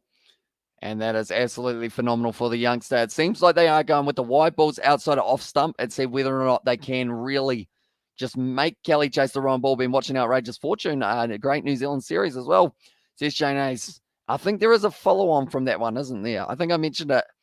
And another one, is it Westlife? No, Westlife is the boy band, isn't it? I think it's West Side. if I'm not wrong. That is the follow-up series of Outrageous Fortune, I want to say. And also, hi, David, as well. That's going to be up there. Kelly, it's out on the offside. They had a couple men not quite able to take it there, though. It does just fall short, and they will be getting the two. And also, what did you say his economy rate was again? As says David the Mod. So for him in this one now, Majip, he has got it at a 7 economy rate. And Presswidge, he has gone at 8.7 as well. So he's been a little bit costly, but also taken 2 wickets for himself. And the early says, where are you from, mate? As well says Jay Hayes and also Robert and Kiwi. If Chrisland fires today, Brisbane Heat win. As I says Ryan, I would say so, but they do need him to be able to go there. Will you do a season prediction video for Super Rugby? Says Xavier Brown. Is that something you guys would be interested in seeing on the channel? Perhaps trying to work out exactly where everyone will be finishing. I feel like I'm terrible at predictions, but I would give it a go if that is something you guys want to see. Invercargill, New Zealand as well, says Shane Hayes and also Haki Lad. What I said, 155 plus, but 170 under total as well, says Layla there. But currently it is going to be Strikers sitting there, 137 of 17.4 for themselves. Tom Kelly at the non-strikers end. He's certainly a dangerous man when it comes to hitting that ball. 12 runs and over from here on out will get them up to that 165 mark. 7.75, which they are sitting at the moment, will get them 155. The thing is, 155 might actually be enough on the surface. Like we mentioned, if they lose Chris Lynn here for the Brisbane Heat, they probably, they've got a couple other very decent batsmen, but I don't know whether or not they will quite pack a punch. And there we go. We have got their wicket alert as well. It was close, but that is going to be just the single run by them as well. There's a Ryan, but wicket alert. Is that for in this innings, Ryan, or is in the next innings that we are going to get to see a wicket coming up early on for the Brisbane Heat? But Chris Lynn now 50 on the bat. Can he get 50 with the bat? That is a question for Chris Lynn. That rolled off the tongue a lot easier than it should have. But Tom Kelly on strike, 7 off 6 deliveries here for this man who has kind of made a name for himself this year in the BBL. Presswidge charging into the crease. Nicely played, but nicely bowled as well. It's going to be the single that will close out the over. And also we've got there in the last over, as I says Ryan, and D Street, as I says Victor there. D Street, that's the green one in Monopoly, isn't it? If I'm not wrong. Is that D Street? What else is there in the New Zealand Monopoly? Tell you what, anyone who can do this without looking it up, I will be very impressed. Which are the 3 orange ones that there is? 3 orange ones in Monopoly, in New Zealand Monopoly. Do not look it up. Let me know. We always got there in the last over. And hi, says Lila there. And at the chat as well. Hello. I hope you are doing well. At the moment, we have got plenty more cricket coming. The BBL, we are actually over 3/4 of the way through the competition. But the good news is we've still got another quarter to go. As I looks like now, Kuderman will get a chance. And Cuzzy Bro Street is on there, says J.A.'s. Not quite, I don't think. It got over by Majip. As I says Ryan, Cheer Street isn't there. Maybe, I guess. And also Jandals Ave. You know what? I like the creativity, Jay, for those 3. It's going to be a good shot from Kelly. He goes bang, and he does go 6 as well. This man just possesses pure power to the leg side when he does get the opportunity. I know that one of them is Devon Street. That's the only one that I know of, though. I can't think of the other 2 right off the top of my head. They're orange. Devon Street. What else have we got? Devon Street is one of the orange ones. Has picked him one that's gone straight up in the air. And that is going to be a mix-up. He's put it down, Kuderman. Should have been an easy catch. He decided that he wanted to take it.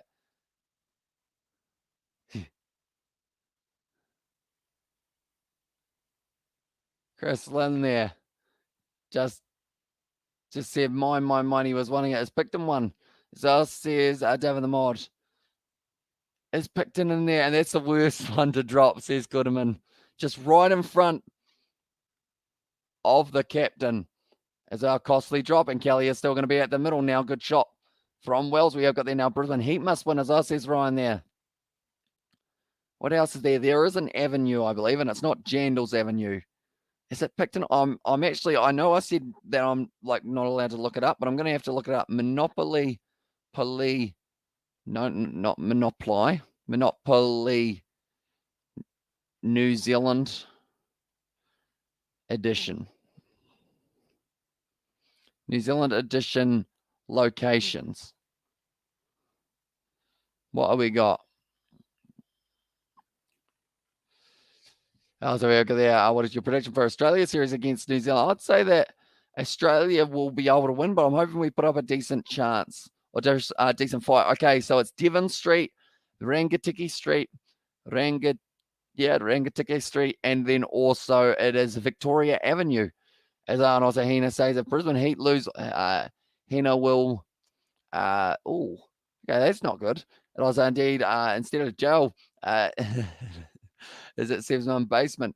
Oh, it's gone through for Wells there, and it is just gonna be the 2 runs once again. Nice run in between the wickets, and they actually take themselves up now to 150 runs for the Strikers of 19 overs. I guess Sev's basement could be the jail. We have got there. So Happy Stand Sport gets rid of all 6 nations, or gets all rights to all 6 nations one. And mods are best delete that as well. That is a good idea as well. I would think, even though he wasn't able to properly spell it, it is still the, I guess you could say, the intent of the comment that is not ideal in that one as well. Even I realized I don't even have my YouTube open at this stage. We will go like that, and we will remove that one. There we go. I feel like the big boss man at the moment. And the hang time, there was a long time in the air. Kuderman tries to take it. Like they're saying, had to be Chris Lynn's catch, but he decided he wanted to do it himself. If the Heat loses tonight, I'm burning my Brisbane Heat share as well, says Aiden. I mean, I'd have it, Aiden. I'll put it up in the background. It's a nice one. I was just playing a New Zealand Monopoly the other day as well, says David the Mod. I was like, cheers, says Jay, and also Yawn, says Paddy Wagon. That's going to be a little chip there from Tom Kelly. I think they will get the 2 once again now. Oh, direct hit. They don't quite get another run for it, though. Moving up to 152. They're getting closer and closer to being able to get that 160 mark, which could actually be the difference now. Wicket as well. And there says Ryan. What else have we got? Was I playing New Zealand Monopoly? Yeah, I was. Because I was just looking through. Lambton Quay. Do we have anything close to us? Where's Queen Street? Queen Street, they've said, is Auckland. Ugh. We have a Queen Street too. Picton, Timaru. Is there a Timaru there? Oamaru in Thames Street. Timaru, Stafford Street. So we've actually got 2 streets close to us that are in the game. That's kind of lit. I don't like using the word lit. I really hate using the word lit. I didn't feel like I'm a gangster at all. We have got the Sparks Port worth getting. How's the coverage as well, says Shane Hayes. It's decent. A raw, although I do know, do you have a TAB account, Shane? Out of curiosity, because I know that the Bangladesh versus New Zealand tour was actually all on the TAB. You were able to watch it for free on there rather than having to pay for Spark Sport. You just have to watch it on a slightly smaller screen, but it's actually ahead of Spark Sport as well. And I was like, Stafford Street. And there says Davin the Mod. Outside of the off-stump once again. Kelly hits it down the ground. They want the 2 once again, and they will get it comfortably. Did you make George play as a forward in rugby? He was actually, for a long time, George, he was kind of around that centre role. He was kind of in the middle section. No, as well says Shane. So I guess Spark Sport in that regard would be your best option. But he did end up, I think he was always a back. He just ended up growing a bit, I guess, more recently. And nothing from Rotorua as well, says David the Mod there. Do they not have anything from Rotorua? New Plymouth, Palmerston North, Whanganui. We've got Nelson, Blenheim, Dunedin, Invercargill. That seems like a shame not to have anything from Rotorua. Thing is, it's quite a well-known tourist destination, I guess you could say as well. 2 runs, they get there comfortably. And also, my guess is 160 as well. Says Shannon there, it was indeed. And they are currently sitting on 158.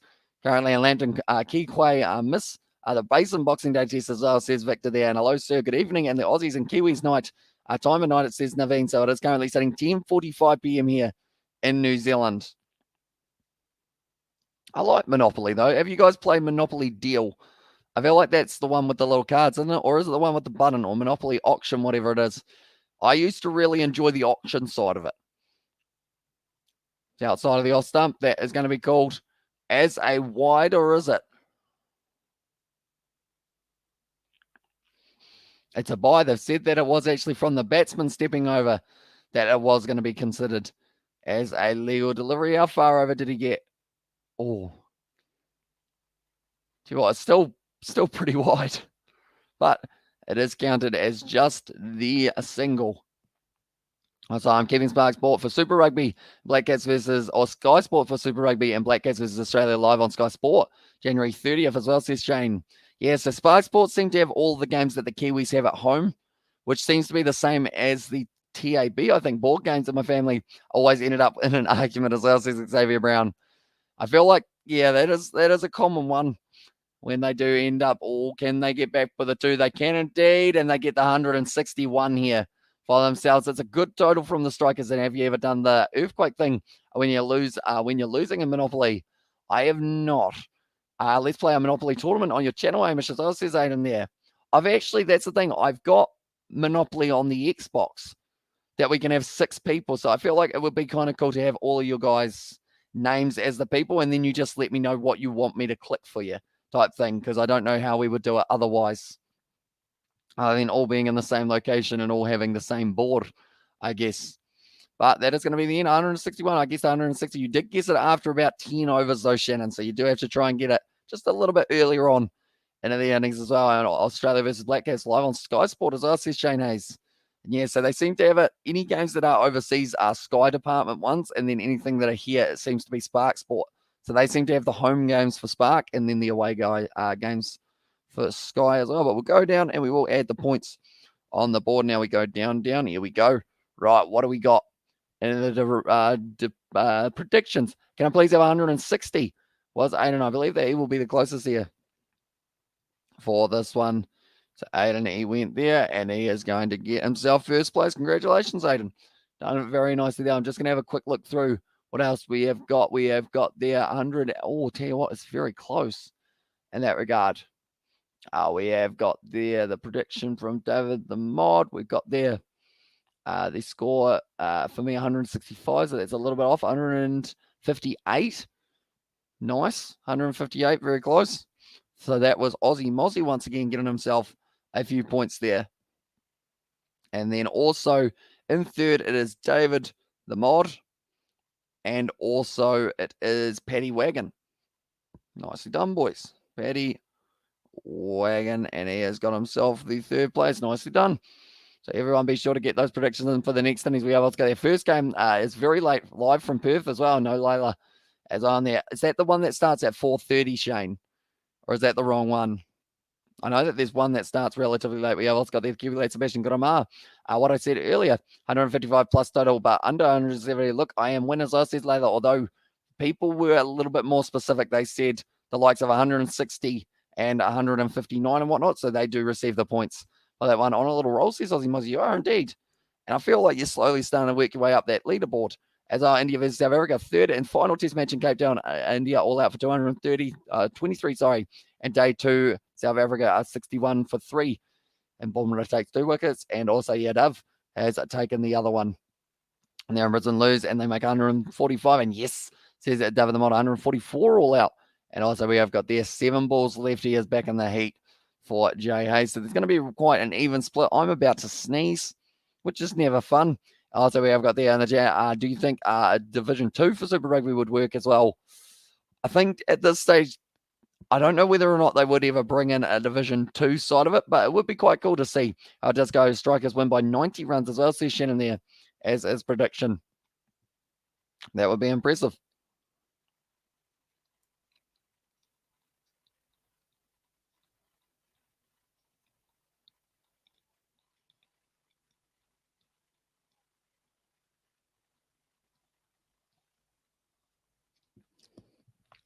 I was considering seeing how long I could leave myself drinking for before you guys started getting concerned. Oh, okay. Heat with 12 balls left. Heat to win with 12 balls, and Heat to win with 2 overs left. So very close. Okay, I'll switch off cricket once Super Rugby comes back as well.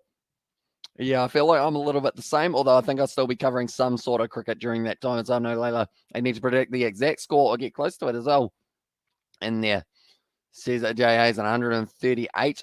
I'm changing too in there one moment. 138. So Paddy Wagon, I should say, taking an extra 10 runs off that one as well. But at this stage, I'm excited for the second innings. I feel like this is going to be a very close game. Just something gives me that feeling. 160 is not an easy total to try and chase down here. and they have got a 48% chance of doing it. Rashid was a quality spinner, an underdog in Afghanistan as well, says Naveen. Although they haven't got Fawad Ahmed, by the looks of it, they've decided against it. So because of that, that does mean that they will have one less man as a possible, I guess you could say, a spin option and baggy wicket as well. And there says that Jay Hayes. But you know what? We are going to go for myself. I'm going to say 5 balls left. There we go. 5 balls left we will go with for myself. But 161, it's going to be a hard total to chase down for the Brisbane Heat. I'm going to slightly all successful chase with 4 balls left. Sebastian and me thinking along the same lines, liking it a lot. I do quite like Monopoly. I feel like Monopoly would be a fun thing of doing. Whether it is just with the members or just with the Discord, something along those lines that we can do. Love the Highlanders trips to Dunedin, and the Heat will win final over, as I says, Jay. So is that with 6 balls left, Jay, or are you going with a different amount of balls left for that final one as well? And also we've got that nope in there as well, says Jay Hayes. And also I said 155 plus exact score if you select overruns as well. As I said, alternative if you select under 170. I do understand as well, says later there. And nope, says it Jay there as well. Currently Majib bowled decently. At times it was his final over that he really started to stand up in that kind of performance. I was going to say, shall we look what's on the hard drive today? But I feel like I don't know what I would show you guys from said hard drive. I've got a whole heap of random footage, as Layla should be a politician with that logic as well. And then I was replying to Layla's 2 balls as well, says Shane, for the amount left. And also I'm sticking with my 7 balls left, says that J.A.'s sticking with my 7 balls left. One moment, Jay. Yeah, he will win with 7 balls. Liking it. Liking it a lot, ladies and gentlemen. Anyone who is new, be sure to leave a like and subscribe. It's 50-50 now at the moment with the Adelaide Strikers and the Brisbane Heat in terms of who is going to be able to win that one. We also got the Victor. And I also mark my words, Steve Smith doesn't get past 40 for the rest of the year as well, says Xavier Brown. That is a bold prediction, sir. But, I mean, that's the thing. Players, some of them find their form in the Ashes. Other players do end up kind of losing their form in the Ashes as well. How many did he get in that last game? I don't think it was a huge amount, but Matt Short, I believe that's a sore one for Matt Short there. And also we've got that. Xavier, are you drunk? As well says J.A.'s, and honestly, Hamish, I think this is the Chiefs year as well. I would actually, that's the thing, the Chiefs are right up there. Although one concern for me is no Damian McKenzie, because he was phenomenal for them last year in Super Rugby Aotearoa, and that was really something that helped propel them upwards as well. And also we have got there, well, this will be close. What's your prediction, mate, as well, says OS. I decided to go with 5 balls left. The Brisbane Heat win this one, but do let me know your prediction as well, mate, and we will put it in the poll, as well as, I guess some of you guys are gamers, I assume. I know that Sebastian, he does a little bit of gaming. David the Mod, you used to do a little bit of the gaming as well, I believe. What is a game that you guys want to see us play? I know that some of you guys have given your suggestions in the past, but if you can remember what ones they were, could you please put them in the chat? I'm going to actually star them and then take a screenshot. So which games, current games, older games, would you like to see us play? And if I have got them or the ability to get them, I will try our best to kind of get a few of those ones going. And also Blues have a strong team. They do indeed. Roger Tuivasa-Sheck, Bryce Heem, Rico Ioane, no TJ Faiani, but I mean, they've still got a lot of other players, including AJ Lamb, the youngster. Hi, everyone, as well, says Raja. Welcome into the live stream, mate. Who are you saying will be able to win this one? Do let me know. Novmum is here as well. Welcome in, Novmum. Hope you are doing well. I was like, Tetris, is that a serious one, Jay, or is that a not so serious one? But Raja, do let me know, how many balls left do you think it will be if the Brisbane Heat win? If you don't think the Brisbane Heat win and you think the Strikers will win, do let me know how many runs the Brisbane Heat will be on at the end of their 20 overs or when they are all bowled out.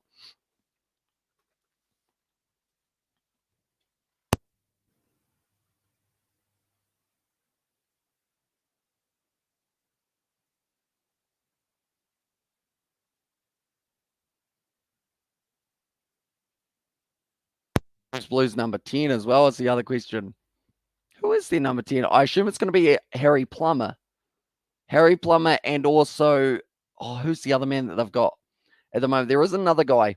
Brisbane will win today. As I says, Raja, how many balls left do you think they will have? And also, I'm your opposite. I am behalf of Adelaide Strikers. They are favourite to win As I said like there, and also hard to predict what batting team turns up for the Heat, says Brent. Exactly right.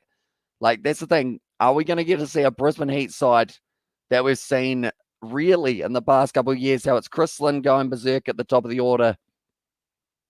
So nose trumpet, pretty unmuted as says Jay Hayes.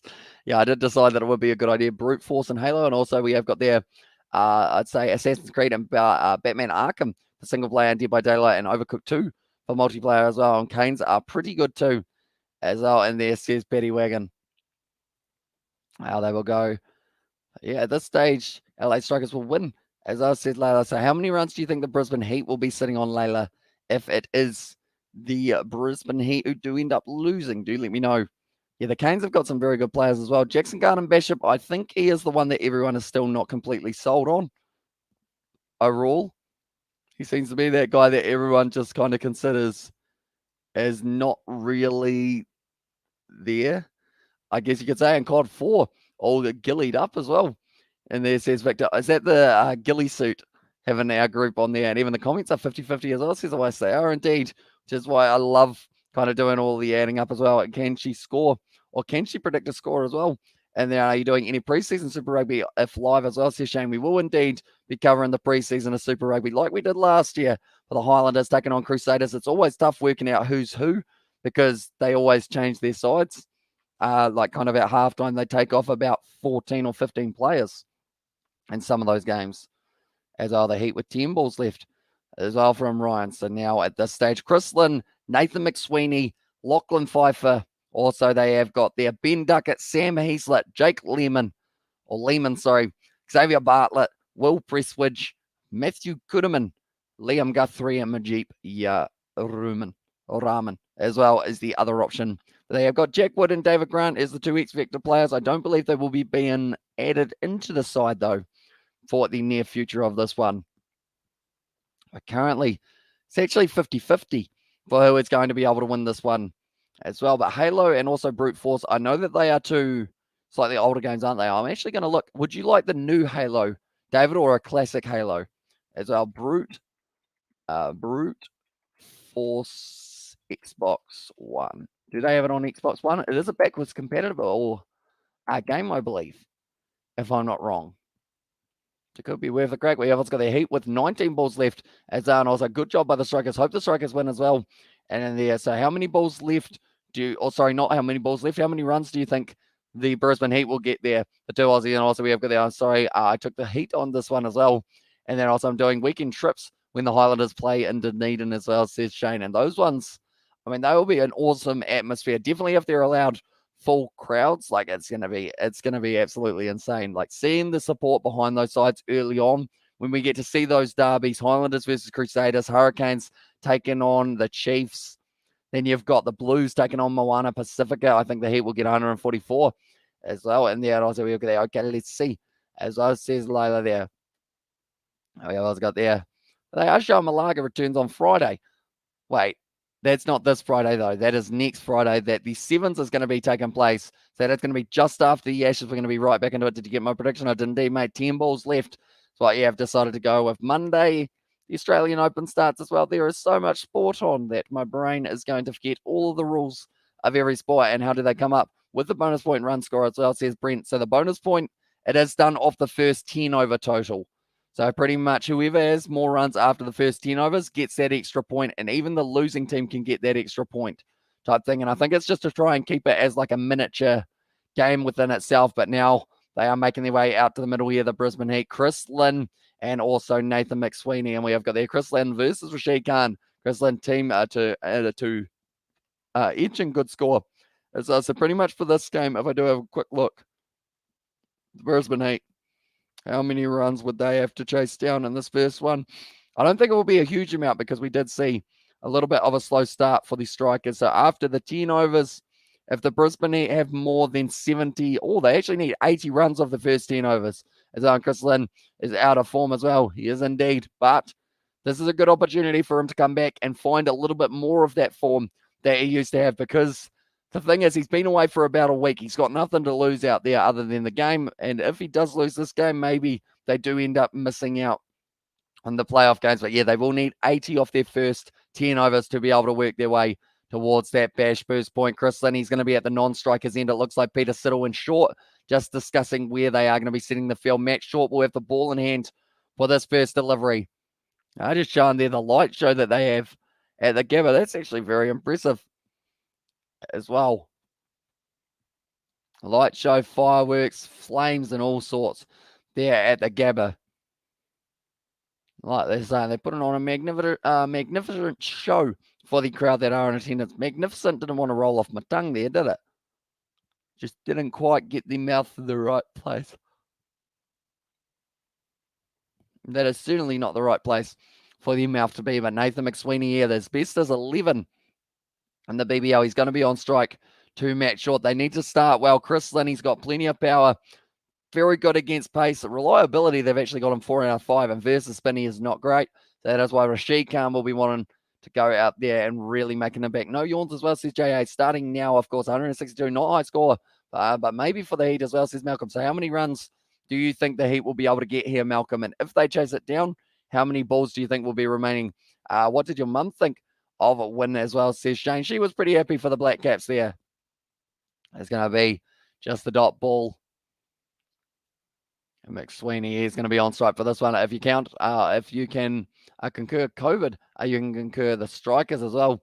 Oh, sorry, conquer. I don't know what concur is.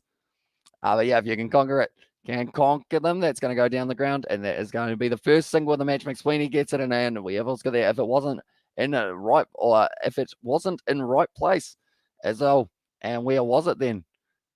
So normally if your mouth is wide open, it means that, anything could happen. A fly could fly into it. I'm not a Venus flytrap. My friend Isaac, I should say, he actually did have a Venus flytrap when he was younger. And it did seem to actually do the job. It's kind of weird how the Venus flytrap works, because it's a plant, but it goes, and then just holds the fly in there and slowly just kind of makes it bored, I think, really. And then it eventually just goes, right, I'm too bored. See you later. And also, they're happy for team and Ross Taylor as well in Australia versus England 5th. And at last, Ashes Test match in Hobart, day night. And before second Ashes Test, day night, 2 Test in the Ashes and day night play into pink ball. Wow, says Naveen. And something else I will add is it starts at 5 p.m. Stepping across the stumps there for McSweeney. Nicely played. And that is going to be 4 runs for the youngster we have got there. Geez, I could kill a mince pie right now, as says David the Mod. Or I would be keen, but I ate like an absolutely massive tea. I'm still full from the tea. I ended up having it, though, at probably around 8:30, so that might be why I am still full. But I ended up, it was Isaac's girlfriend's birthday about, I want to say it was about 3 or 4 days ago, somewhere around there. So he was actually down for the weekend, but didn't get a chance to hang out. So I decided, because I love Uber Eats and I love the process of ordering Uber Eats, as a birthday present for her, a Christmas present for Isaac and her, and then also as a bit of that's going to be the Wicket there. And Conway has been able to take it. And then also as a Kiwi Lads Christmas bonus, I would send him or send a couple cheesecakes to their house, as in like slices of cheesecake, and also a bubble tea, because she seems to be obsessed with bubble tea as well, just like a lot of people in nowadays. Here we go again, says Brent. Yes, this is going to be the beginning of the end already for the Heat. We have to wait and see. I got pizza for tea as well, says Shane, and you don't get it. You said my mouth isn't in the right place. If you were thinking of something, you would get it as well, says Paddy Wagon. I think you're thinking a bit too dirty, mate. Possibly there, but McSweeney 5 and 5, and Paddy, I hope your mouth isn't at Ramraj, so says Jay Hayes. But that is going to be now already 1 wicket down. And WTF Heat, as I says Malcolm there. I mean, to be fair, it's become, I guess, a bit of a running joke that they do lose an early wicket, but sometimes they go on to win their game. The Brisbane Heat, they need to make sure that this combination of Pfeiffer and also Chris Lynn does stick around for a little bit longer, though. Lynn's going to be on strike. 156 runs needed off 114 balls at 8.21 runs per over. It's still doable. 44% chance that the Heat go on to win this game. This is a must-win for both of these sides. Whoever loses this game may miss out on the top 5. And when does New Zealand leave for Australia? As I said, Shane, I'd assume relatively soon, if they do have to go through kind of like that managed isolation period. I think it is still 2 weeks if you go to Australia. or maybe a week after rapid testing if you have a few tests in a row. So I think they will be leaving relatively soon. We're talking about Hamish. So you said Hamish's mouth at Ram Ranch. That's bad, mate, as well. And then there says Betty Wagon also we have got there. They need Lynn just stay in as well, says Malcolm. That is a wide for Conway. And that seems to be something that we see quite often in the PBL. It's the first over. You always see a wide. Or the second over, which is actually the first ball of this one that Conway has gone a little bit wrong. Only 11 matches, 9 wickets. He's a tall man. He's got just an awkward bowling style in terms of the fact that the ball comes from so high, from such a, I guess it's a normal position, but the way that he does his wrist, he kind of goes like that or something like that. That just kind of makes it looks like I'm the Queen just waving to everyone, hello. But really more, it's just the little tiny flick of the wrist that just kind of tweaks the ball while it's about to be going through the air. 155 runs still needed for the Brisbane Heat. They've got 3 more overs of the power surge. And no, Petty, I was referring to your mouth. As also we have got there, I just had 2 pieces of toast with Marmite for dinner as well, says David. Oh, I can see why you would be keen for a pie. I feel like that's the thing. Toast is one of those ones. It can be satisfying sometimes, but then other times it's like, where's the pastry? And also, who would you support between the Highlanders versus Crusaders as well? Normally, I'm pretty impartial in that rivalry. I love watching it because both sides are just so passionate about trying to get that win. As our team has a better Conway in it as well. And of course, that would be Mr. Devon Conway, recently getting himself 100 in the Black Caps versus Bangladesh, which was very good to see. And also New Zealand versus Bangladesh Test Series 1-1, underdog Bangladesh, and win by first Test match, but World Test champion in a bounce back win by innings win Trent Bolt. Congratulations, 300 plus Test wickets in 75 matches. My mouth is at my home looking for food in the fridge as well. I feel like that's something that becomes very satisfying, doesn't it? When it's late at night and you're like, you know what we got in the fridge, and then you like see something that you're like, hey, I didn't realize that was still there. Normally, that's not the case here. Like, normally I'm like, oh, there's no Fanta in the fridge. Now I just got to drink a warm one, which just isn't quite the same. So, who's your favorite Aussie Super Rugby team? Says Xavier. Right. Now, this one, I feel like if I say the right team, I probably get myself some brownie points and a prize. Melbourne Rebels. Xavier, they're a good side. That's the thing. I actually quite enjoy watching the Melbourne Rebels. They've got Reece Hodge, Matt Samoa. Also, they have got Andrew Callaway, who kind of came out of nowhere for this one. Rob Leota, and in there as well. Conway going for the run-out attempt. Didn't quite get it right, though. Wednesday Williamson back for New Zealand as well. I think it is going to be after the New Zealand-South Africa kind of tour as well. Ooh, I hate warm soft drink as well. Legends, Xavier around. I thought you'd like that answer there. That one. But yeah, it will be interesting to see how they go. I feel like they're one of those sides that, like, everyone, when you think about teams who are going to do very well, they go, oh, the Reds and the Brumbies. Teams that are going to do very badly, you go, oh, the Waratahs. But the Rebels, they're actually right in the middle, which means that they could either get right up there and maybe be an underdog throughout the season, but still just build up some very nice wins, get themselves through the quarterfinals. Or, I mean, that's the thing. All you got to do is beat the Brumbies or beat the Reds. Those are the big games, and I think, they've got the capabilities. Chris Lynn, he's hit that one up in the air, but because he's hit it so hard, Chris Lynn, it goes all the way for 6. It was literally a top edge for 6 there from Chris Lynn. He gets the fist bump from Harry Conway as well. I was like, hello, love you, brother. As well, says Andy, welcome in, mate. And I love watching New Zealand teams waste Australia. So I'll see Shane Hayes. What is that? Hit 67 meters there for Chris Lynn. He only well and truly mistimed that ball. The top edge races away for 6 runs, and Lynn moves up onto 7 or 5. Is this his day, Chris Lynn, maybe? And we have 5 good players, and the rest are average as well, says Xavier Brown. Yeah, it's whether or not those 5 good players can kind of carry the side, I guess you could say. Because actually, who's that man in the midfield? Is it someone Magnay? I believe it is. What's his name? Magnay. I'm going to have to look him up. Rebels Magnay. I am going to look up Rebels Magnay. Campbell Magnay. He was actually very impressive last year, I thought, as well, in that midfield combo. Because Matt Tamua, he's one of those players as well that can be either 50-50, either very good or very bad. And I feel like having him alongside Neil Magnay, who just seemed to be running the ball hard. They also had someone else in that midfield, didn't they, last year? I think he's actually, that was not his name. Oh, who's the guy who's gone to Moana Pacifica now? Was it Henry Taifu? Was he at the Western Force? He might have been the Western Force. Who was the other midfielder who's now gone to Moana Pacifica, who they have got off the rails? And also we have got there, it's 9:50 a.m. as well, says Andy there. And I was like, yeah, Hamish, it was too hot for me to eat anything or earlier this afternoon. Now I'm hungry as well, says Devin the Mod. You got any ice cream, David? You have any ice cream or something real cold, such as ice cream? Maybe, what else do people have other than ice cream that's cold? A chocolate milk. George would be proud of you if you had one of those. Also, so I'm following cricket since 2015. Oh, sorry, 2005 and 17 years as we love cricket my heart as well, says Naveen there.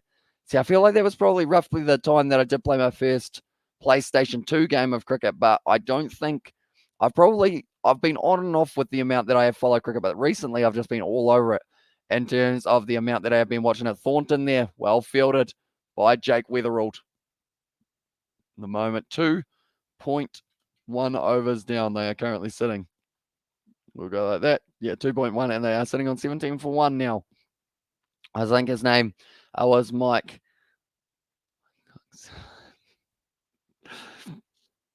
Might have been Mike indeed. And also, you're going to be busy with all live sport coming up. Super Rugby kicks off February 18th. Yeah, it's just around the corner, isn't it? It's in about a month. Then the NRL's coming back. I want to do some form of NRL content, whether it's Rugby League Live 5. 4, Lynn's gone. That is going to be the big wicket. And that's the thing, Rugby 22 is coming out, and beach cricket on the Wii is the best cricket game. As I said, Xavier Brown, I don't actually have it, but I do kind of want it. Would be quite fun. Do you actually get to play the shots, Xavier? Do let me know. And I was like, lad, are you again fouled? Lynn gone, as says Layla there. Yeah, he has ended up going 7 runs off 7 deliveries. And unfortunately for him, that edge didn't race away to the boundary. And look at that, Thornton. I mean, that's a massive wicket to be able to get for yourself on debut. I don't know whether or not that's debut, but it's certainly one of his earlier games. And he has been able to go on and get Chris Lynn out. 2 wickets down for the Heat now. And 17 for 2 is what they are sitting. Is this the beginning of the end? They've got Ben Duckett, though, who will be making his way out now to the middle. Chris Lynn, not having the inning. Let's go. As I says, AFL Legion, welcome into the live stream, mate. And also, it's on the Wii Sport, wasn't it, as well? Says Xavier Brown. I know Wii Sport has baseball. You got that one. Tell you what, I'm going to look up Wii cricket games. Wii cricket game. I think there were actually, was there an Ashes one? Ashes cricket in 2009. Was it on the Wii? And was Ashes 2013 on the Wii? It's on PC. Multiplayer. We need a game for the Wii. It's not on there. 2009, I believe, was on the Wii, if I'm not wrong. Ben Ducker hitting it to the leg side. And also Brisbane Heat finished. He's lost his mojo. So yeah, he just seems to have no timing at the moment. Since BBL average this season, he should think about retiring. One moment. We will go to this. BBL 11 player averages. Stats. For this one, they got the top fellows, teams and squads. Right, this will tell us here for Chris Lynn how he is going for the Brisbane Heat. Table of contents. Chris Lynn, it's not going to tell us. Okay, it doesn't actually tell us what his average is. Surely it's not high, though, for Chris Lynn, unfortunately. BBL stats. The BBL, yep, it's loading. It's always very slow to load. Oh, that's last year's. Have they still not updated this one? Alex Hales, he is not leading. Okay, they still haven't updated their website for cricket.com. I think it would only be about 10 Ashes cricketers on PS4 as well, says Shane Hayes. And also Brisbane Heat finished as well, says Layla there. So I guess I know that there was one cricket. I can't remember what one it was. I'm starting the fire to burn it as well, says Aiden. It sounds like it's going to be going. Wii cricket game was on the game called Big Beach Sport. Right. Wii Big Beach Sports. Okay. Was it Wii Beach Sports or Wii Beach Sports 2? Couple of them. Okay, it's still a game. I feel like I want to get this game, but it's quite expensive because you got to buy it from like Amazon or somewhere to be able to locate it. Once again, Thornton charging, and he's only gone for 5 runs so far. Good delivery. Hit him, Sids is the call. He misses them. And that is going to be the end of the over. 6 runs off it. A good over from Thornton, though, picking up that massive wicket of Chris Lynn. And Pfeiffer now sitting on 3 off 4, Duckett 3 off 2. I want to play Cricket 22 as well. And there says Shane Hayes. I think I have, that's the thing, I've bought it. I just haven't played it yet. And I feel like that is something I need to do very soon. I'm joking, it's too precious to me. I would never do that as well, says Aiden. I mean, if you are sitting top of the table for the point system, you might be able to get yourself, I think I want to do it as either a miniature signature bat or a cap from the side. I feel like that would be a pretty cool prize to have for whoever is at the top. That will be just an idea at this stage. We're not too sure whether or not we are going to be doing that one. It just depends on kind of like plans in the future of it as well, and seeing whether or not we do have, like, I guess, a clear first place. If people are very close, I feel like it will be very tricky for that one. And will there be a Rugby Challenge 5 anytime soon? I hope not, because I hope that if they're going to make another one, they actually try and make it better, because they've kind of had too many games in a row now. Like, that was the thing between Rugby Challenge 3 and 4. There was hardly any differences other than just the upgraded kits and whatnot. So I know Rugby 22 is coming out in January. Then there is a Rugby World Cup game coming out in 2023 that is being made by Big Ant, who are the makers of Cricket 22 and also Rugby Challenge 4, also Rugby League Live 4. So that means that we might have a new rugby game to look forward to. I prefer to play cricket in mobile rather than the ground, as well, says Andy. And also we have got there who's going to win, says Private Citizen. At the moment, the Adelaide Strikers, they have a 78% chance of going on to win this game, which is quite high at this point in time. But all they need here, the sixes. Sorry, all they need here for the Heat. Oh, that's still called as a wide. Step quite far across for that one. To be honest, game hasn't got any better as well, says Shane Hayes here. So I think that is why we do need some more time, that they actually go away and they go, right, rather than having the game like pretty much in that situation of, like, I think it was Rugby League Live, or sorry, Rugby Challenge 4. They wrote something and they were like, hey guys, we've finished adding updates on Rugby Challenge 4. If there's any major glitches, we might fix them, but if there's not, then we're not going to do anything else. I feel like that mindset of still having a broken game and being like, yeah, it's all right. Just like if you find any major glitches, like a little one, don't worry about it. But if it's a major one, be sure to tell us. Like one of my games, I lost the ball. It went down the tunnel and it sat there for 20 minutes going, we can't find the ball, so the game can't continue. I feel like that would probably be considered quite game-changing in that regard. Imagine you plug in a cricket bat and just play cricket video game in your lounge. That would be a dangerous game, Xavier, because, I mean, that would end up with all kinds of things getting smashed. People would be smashing their lights. Miniature cricket bat, maybe. Like, you know, that Wii remote, how you can kind of, I think there's actually, sorry, I've got to look this up one more time here. I think you can get a Wii cricket bat.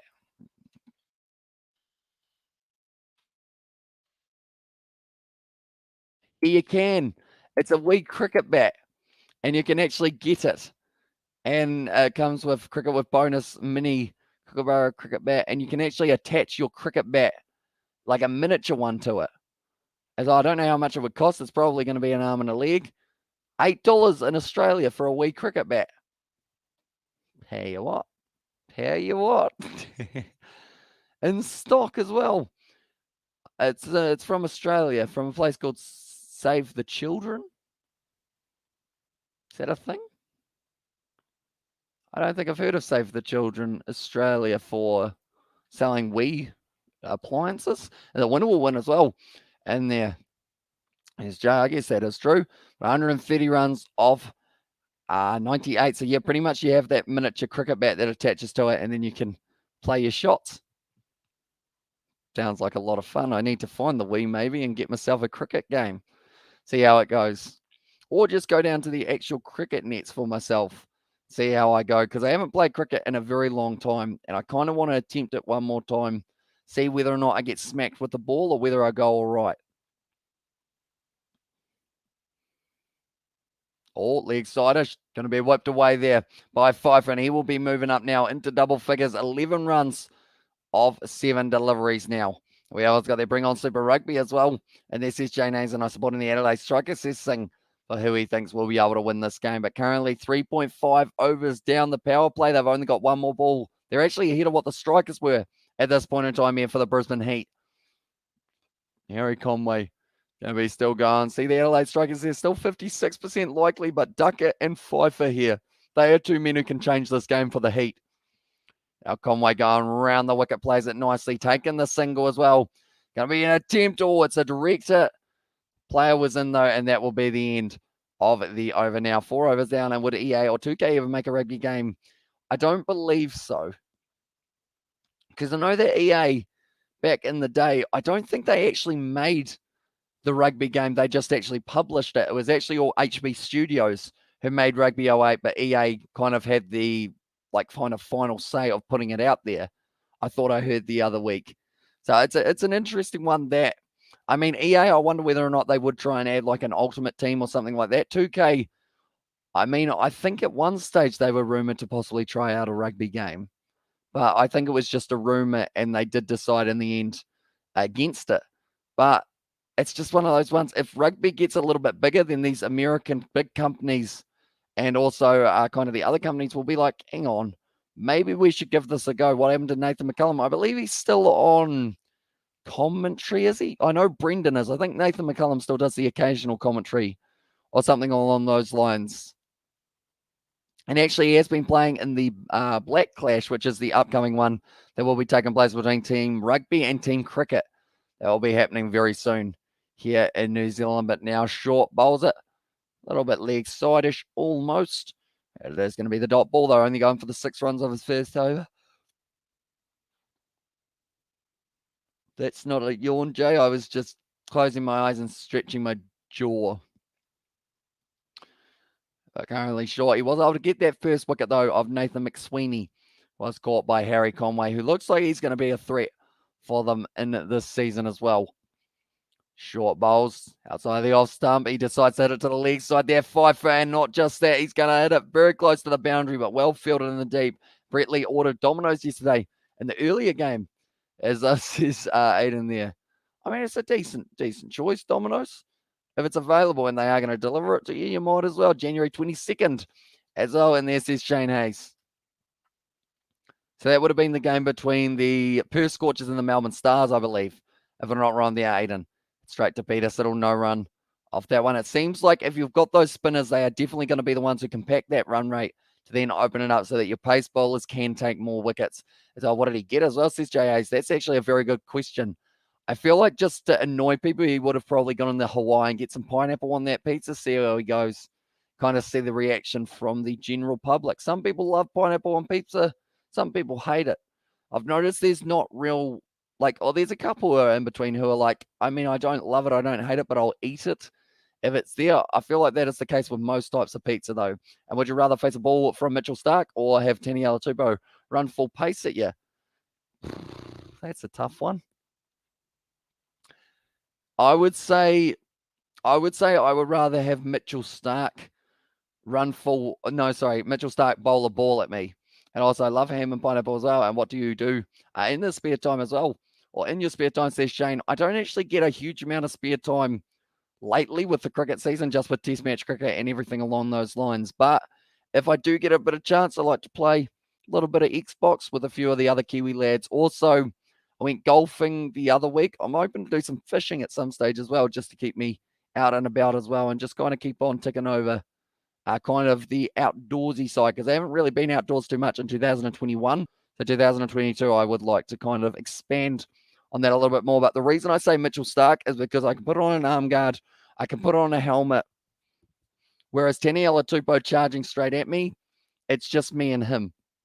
And he is going to break me in half 7 times over as well. So I would say I would rather get a fastball from Mitchell Starc, even if he decided he did need to bowl a bouncer.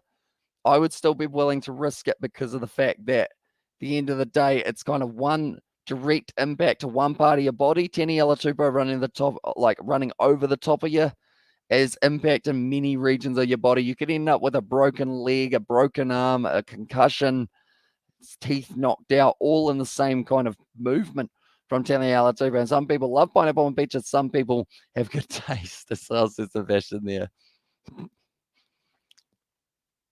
Maybe I should do a video because I've never had pineapple on pizza. Maybe I should do a video trying pineapple on pizza. And I imagine the comment section will just be absolutely just lethal in terms of people either like, it's like kind of like there's a cult for the people who like it and there's a cult for the people who hate it. And that it literally there'd be riots if it was something a little bit more serious or someone like famous said something like, "Oh, I really hate pineapple on pizza." Then the people who like pineapple on pizza would get their signs with the pineapples on it, go like, "We love pineapple," and it would just be all kinds of hectic, you know. Peter Siddle, 2 runs so far off the first ball. That looked like a little bit of an edge. Peter Siddle takes it. He's asked for the wicket. The umpire says no. I think it came off the arm of Pfeiffer there. I know I hit him in the helmet, I think he is saying there. Peter Siddle, he can't quite believe it. He wasn't actually. Okay. I think the umpire asked what was it, and the umpire said helmet.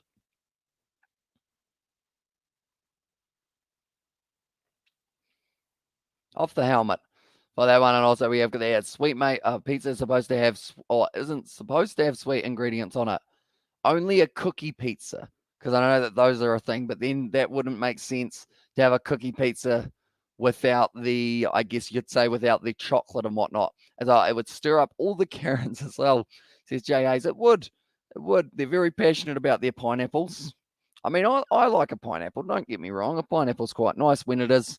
I have to say, it has to be a sweet pineapple. If it's one of those ones that are kind of almost debatably sour, I'm like, why didn't you let this pineapple live its full life before chopping it off the bush? That's going to be over the top there from Pfeiffer, because normally when it's a sweet pineapple, it's pretty much like drinking pineapple syrup, and it is amazing. We were there. Did you know Subway sells pizzas? No, I did not. Is that a thing? I know that they have like little things that they put on, like toasties and whatnot. I think it is. Subway pizzas, is that a thing? Subway, oh, is it the pizza melts that they've got? Personal pizzas and Subway. Is it in? Yes, pizza sub melt as well. And also, what have been the results with the BBL as well, says Shane. So at the moment, I can tell you the last few matches that we have had so far in just the last little while. I know that the Scorchers, Thunder, Strikers, or sorry, Scorcher, Thunder, Sixers, Hurricanes, Heat is the top 5 at the moment. The scores recently, the Scorchers won their game yesterday by 47 runs up against the Melbourne Stars, and the Sixers won it by 45 runs up against the Melbourne Renegades. A pineapple, a ham steak, and pineapple fried in a pan. They go well together as well. And there says J. Hayes, and also we have got there, did you know Subway? I mean, I didn't realize Subway would have pizzas, because I thought it was like Subway, eat fresh and kind of slightly, not hugely healthy, but not completely unhealthy either. Whereas pizza is pretty much in that situation of, it's not really like, it's not a healthy food. It's not too bad for you unless you get like a deep dish with a whole heap of sauce and cheese, and it sounds like I want a pizza. We have got there, call them the KWO, the Karen World Order, as well. Says Kiwi Gamer. Liking it. I actually, the weird thing is, I've been, ever since you guys have been talking about the Royal Rumble and whatnot, I actually watched an NWO, can't speak anymore, NWO Battle Royal from the other kind of decade, I guess you could say, with all the classics in it. Scott Hall, also Kevin Nash, Goldberg, he was out there. Who else we have? Kurt Hennig for Mr. Perfect from the WWE side of it. Rashid Khan, now is this man going to be Mr. Perfect in this game? He's got the ball up in the air. He's going, this is what it looks like. I am ready to bowl now. And he is going to be trying to whip it down at about that 95. Pizza is good after drinking as well, says Shane Hayes. I think pizza is good in general, but definitely after you've had a few Brewskis, the WCW Battle Royal at Road Rage as well. Yes, it was indeed. Did you watch that one as well, Sebastian? It was on the WWE site about 3 days ago, wasn't it? Or their YouTube channel. That one is going to be going away. And also we've got there, New Zealand, Devon Conway is a very nice player at so far for the debut. 200 at Lords, then in Bangladesh first test. He gets a century. Give him, well, he has big hunger for runs. It's good for New Zealand as well, says for show. It is indeed. It's a good ramp shot, though, from Ben Duckett to be able to hit Rashid Khan away to the boundary already. The Giant was another one in that one, of course, now known as Paul White, or the Big Show, or Paul Wright, sorry.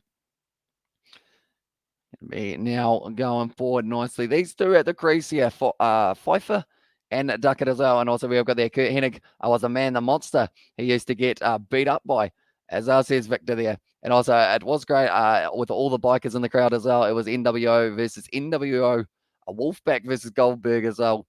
Was indeed. Who else is in that one? Lex Luger. I saw him in there. A couple other guys who I hadn't really seen before as well. Heat's still on target here.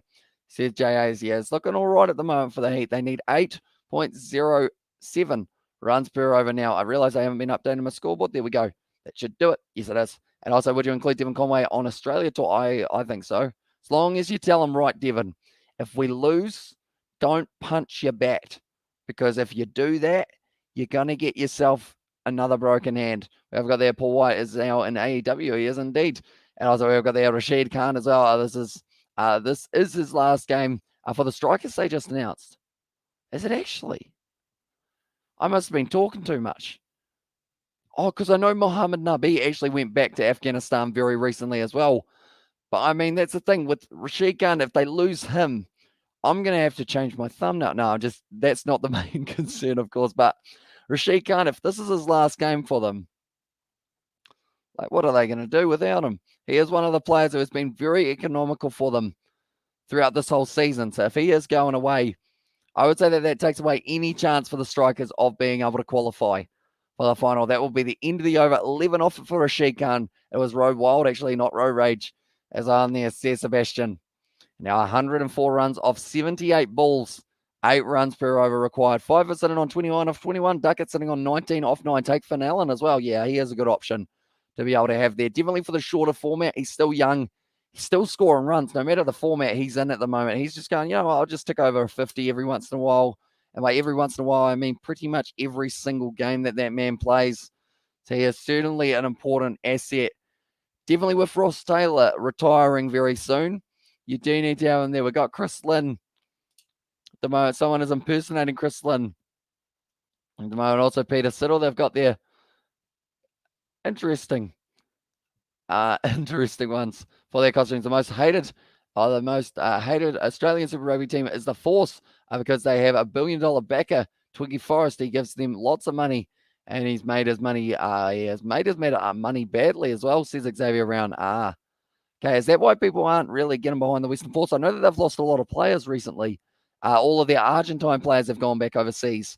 The likes of Thomas Cupelli, Domingo Miotti, Santiago Morano is another one that has decided to pack up the bags for them. And they've also lost Rob Carney and maybe even Richard Kahui, depending on whether or not he is still. Is it still 50-50? The Heat have a 60% chance now of being able to win it. He's awesome in T20, says Shane. Yeah, he is.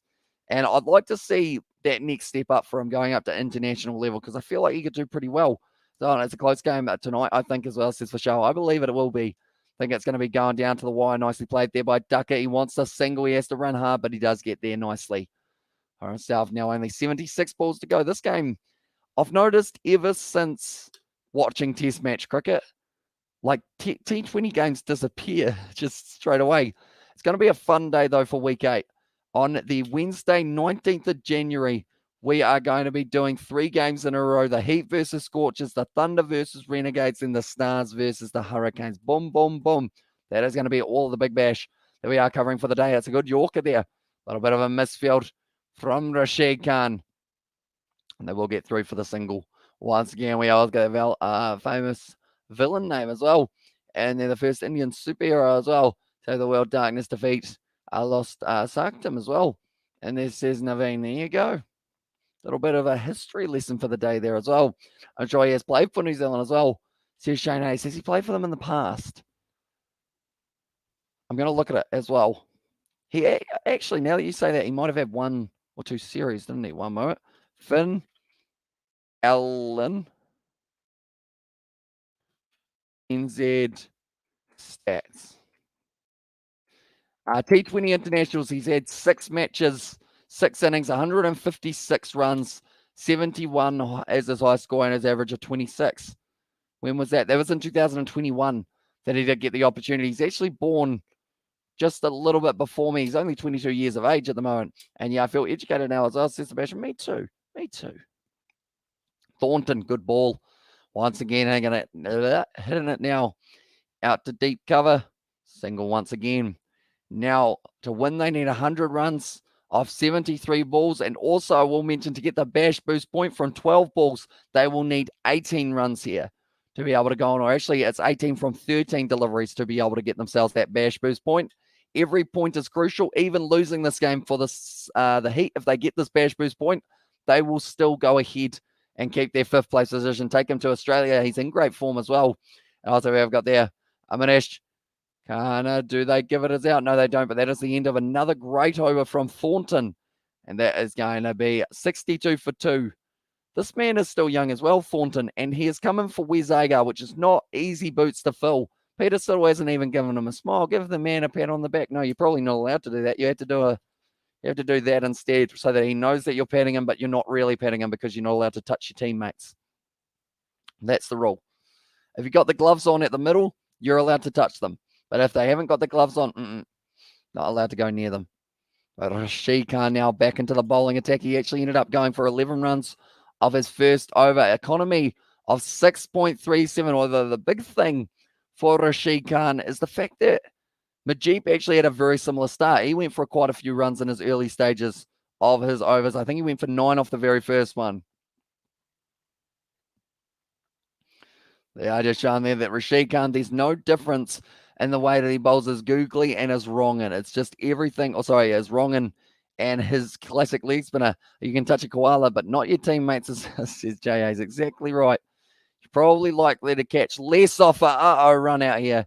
I'm glad that run out happened because I don't want to finish that sentence, but that is going to be the end of 5. Unfortunately, hit it straight to the man, gets turned around by his teammate there, Ducker, and that is going to be the end of another wicket here for the Brisbane Heat. Not what they wanted for this situation. Rashid Khan went straight to the man. He miscued it early on. Duckett says no.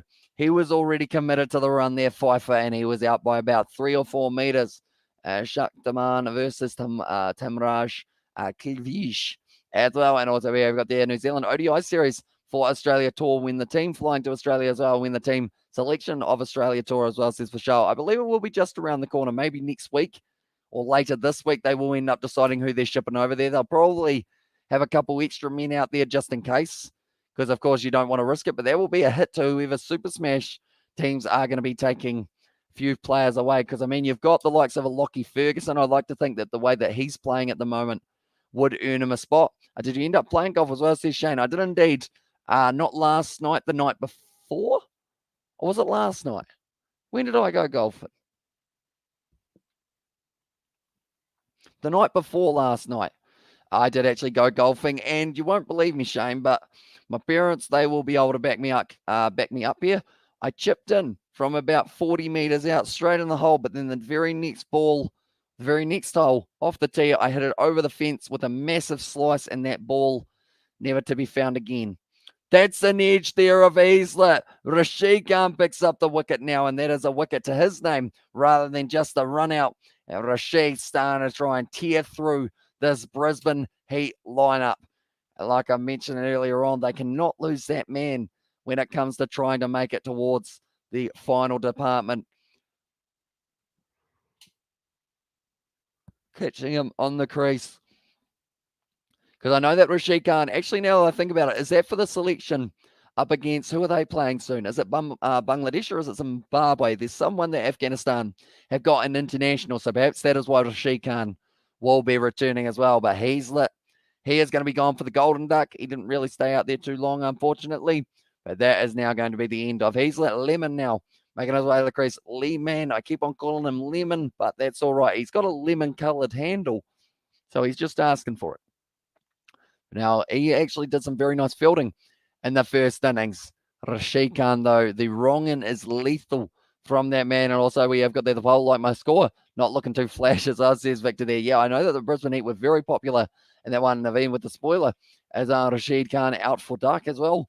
Says Naveen there. Wait, Rashid Khan out for duck? Are we talking about in the first innings? Because he was able to get 13 off 4 deliveries for himself in the end. And now once again, bowl on this one, straight through him. And Rashid Khan gets another. He's on a hat-trick ball. And at this stage, this man is on fire. Rashid Khan missed you as well. And there says Jane, it is good to see you, mate. And this is now going to be a hat-trick ball for Rashid Khan. Lemon, he is going to be gone. And the Brisbane Heat, once again, this is looking too familiar. We've seen this before. I want to see Ross bowl again, says Jaden. Hopefully they give him one in the T20. As I miss you more as well, says JA's there. That's brilliantly done. Nielsen jumps into him with his helmet. That wasn't the best idea. You don't want to concuss your Afghanistan international and Rashid Khan, but Jake Lehman just not able to line that one up. Strikers in strong passion and match captain Rashid and a hat trick as well. Get a hacky please. And also Shane Warne has a doco out as well. He does indeed. I think it's just called Shane, isn't it? And it is out relatively soon. Second grade team as well, says Brent. Yeah, they're struggling at the moment. We've been here before. We've been here 3 times so far this season. And it just keeps on happening. Although Xavier Bartlett, now I do apologize to Xavier Bartlett right now. Xavier Bartlett, he's a very capable batsman. And I don't think he will succumb to the hat-trick ball. So that's why I am saying sorry to him, because I feel like because I've said that first part, probably going to get bowled here. Got a few men around the bat as well, by the looks of it. A leg slip, a slip as well. Rashid Khan now. He is going to be bowling. Hat-trick ball now for Rashid Khan at the Gabba. Can he do it? He is going to be surely putting it on the stumps. It's the wrong and it's too full. And it is hit down the ground by Bartlett for the single. And also we have got there today's game of 4, day 1. Colin de Grandhomme got the century, but the team lost the match. His own New Zealand Cricket Team Selection Committee definitely think about his name, I sure, says Vishal. Yeah, he was going very nicely in that game. I believe also Satner got a 50 in that game, didn't he? Mitch Satner, who is normally in there for the T20 selection. And also sometimes ODI, to be fair. So it's going to be tough for them to decide who they want to send over there and how many players they want to send over there just in case of any problems. It looks like now Rashid Khan switching to the other side of the wicket. We don't normally see him go around the wicket there. Would you rather New Zealand cricket win every game for 10 years, then lose everyone for the next 10 years, or New Zealand stay the same? I would say New Zealand stay the same. I mean, it would be nice to see them win for 10 years straight, but then losing the next stage. Oh, good Yorker there as well. But I would say I would rather see them going the way that they are. They're not too bad. That's going to be close to the run now. And also, don't you think you roll the R and Rashid Khan a little too much? I do indeed. Every single time I do it. But I still end up, for some reason, just because of all the Argentine names that I pronounce, such as Santiago Marano. It's just very fun. You know, Rashid Khan. I could say Rashid Khan, but I feel like I really like going as well. I'm like a cat, but not a different name for a cat as well, even though I probably have been called that quite a few times recently. Rashid Khan, he has been able to do a very nice over there. 15 runs of 6 balls now that they are going to be requiring for the Bash boost point. Currently sitting 5 for 65 here for the Heat. They've lost quite a few wickets. It's going to be Duckett and Bartlett who are out at the middle now. And they are going to be ready to go for yet and again another one. And I'll say he does it to annoy you. So this JA's there. Now Thornton, he is going to be 1 for 10 of his first 2 overs. Looking good for that man. Duckett with the GM. He has certainly got the potential, though, or potential. Ben Duckett here, 3-4 so far. But Rashid Khan, they are just showing the way that he was able to bowl that as well. And also we have got there. Have you got a cat as well? I do indeed. That is my cat up in the corner there, although he is alive. He is actually on the other side of the green screen sitting on his chair. As all it is a hat trick. Sean into Hacky as well. And there, and also we've got there. My pick is off as well, says Shane there. What was your pick, Shane? I am going to have a quick look. See you back as well. Shane, your pick was 2 balls left. I mean, to be fair, you're closer than me. I said 5 balls. I don't think that's happening. Well, bowled by Thornton. Solid shot from Bartlett. Game over now. It's getting closer to being over for this one. We'll have to wait and see how it does go for the next little while. That's the thing. They've still got the options to settle. A cat is called Amon as well in there. Or Amon it might be. For that cat's name. It is a good name. Peter Stewie has bowled 1 over so far. Rashid Khan has bowled 2. And then also Henry Thornton. This is his 3rd over. Harry Conway is also going to be one to watch out for. You can't think, oh, well, you can think it's not. But anyway, as well, he doesn't have to do that to annoy me. He's pretty annoying anyway. As well, I'll take it. I feel like that is something I'm pretty good at being is annoying. Like literally, if I ended up being in a room with someone, I feel like I can make them want to leave that room before even an hour is up just from being able to keep on talking and annoy the absolute annoyance out of them as well. Also, we have got there hello as well, says Dads. Welcome in to the live stream, mate. Hope you're doing well. Currently, the Bash Boost, they need 15 runs off 4 deliveries. That's not going to be happening, though.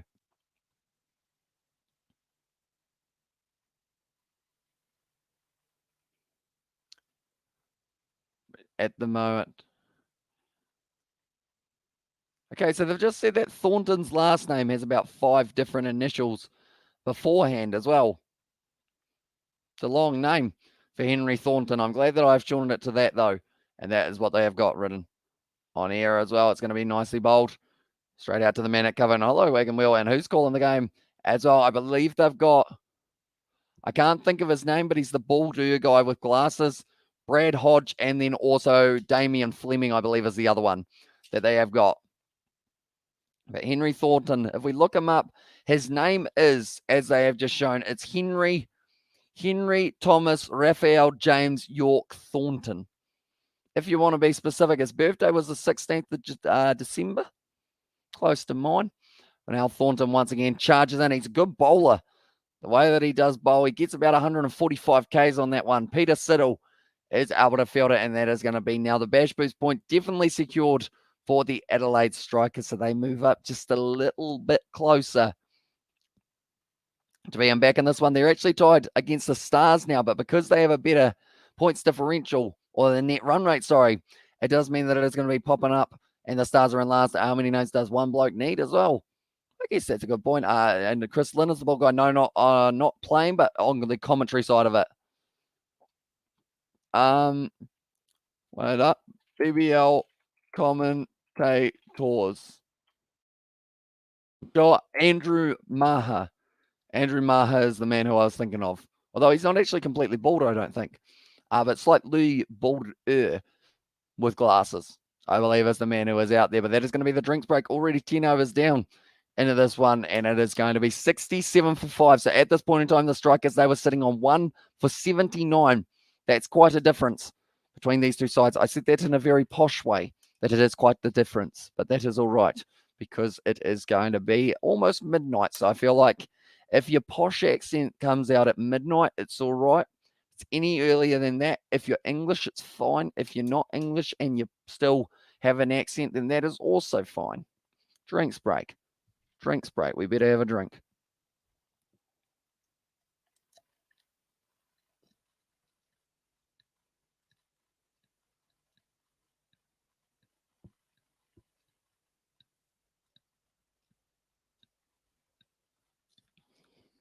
I've got there, what's bigger at school, league or cricket? See, Xavier, for us over here, it is definitely cricket. But for Australia, I think it might almost be more league. Although cricket's quite up there as well, I think. Also, did you do a yardie on your 21st? A yardie. Right, Shane, you're going to be disappointed in me. What is a yardie? Is it something to do with alcohol or running? It's one of the two, I believe. And also, we've got that wicket down, not good. As I said, Shane, or sorry, says Jay. And also, we have got there, and that's, have you seen the YouTube user Ray Reynolds? No, I have not, that I know of. Oh, sorry, it might be Rag Reynolds, is it? But no, I haven't actually seen that one. Are they sports or are they something else? Do let me know. But at the moment, the Strikers, they actually move above the Stars just for now on the points table. So they have got themselves a Bash Boost point. They'll be happy with that. They're moving closer and closer. And if they win this game, they move up onto 17 points. I got Earthquake as well. And there says Betty Wagon, also Pablo Piscopo. Picasso. Oh, no. Picasso. Should have been able to say that. Had quite a few names. So, yes, alcohol. 21st birthday as well, says Shane. So, what is a yardie? Is it involving like multiple shots, or is it like involving a big bottle, or what is it? As you can tell, I didn't do one for my 21st. Also, we've got there who said Brisbane Heat will win with 10 to 19 balls left. As well as the Kiwi lad. As I says Lila there. At least we got points on the board at this point in time. And at the moment, James Hopes, he is the man who they are talking to at the moment. Yeah, the Strikers, they were sitting 1 for 79 at this point in time, but they are sitting 5 wickets down, 67 as well. That was good slash bad one as well. That was good slash bad one. So what kind of Richter scale were you looking at, Paddy Wagon. Do let us know as soon as it comes through what's up as on there. Says Music Kiwi, welcome in to the live stream. I hope you're doing well at the moment. 10 overs left, 60 balls to get 95 runs. Adelaide is the most family-friendly state in Australia. Would you you would not travel to Adelaide for a night out and not much the kids go there as well. I was like, gosh, are you reading? Annoyed me as Siddhartha there. I was like, a yard glass, 1.4 litres of beer. Geez, that's an effort. Oh, that's unlucky from Duckett. He's ended up chopping it onto his stumps off playing the reverse sweep, and now the Heat are 6 down. And fair cop later. I was one. As I says, Victor and also we've got there. Here's the full name. Imagine writing this one for every exam.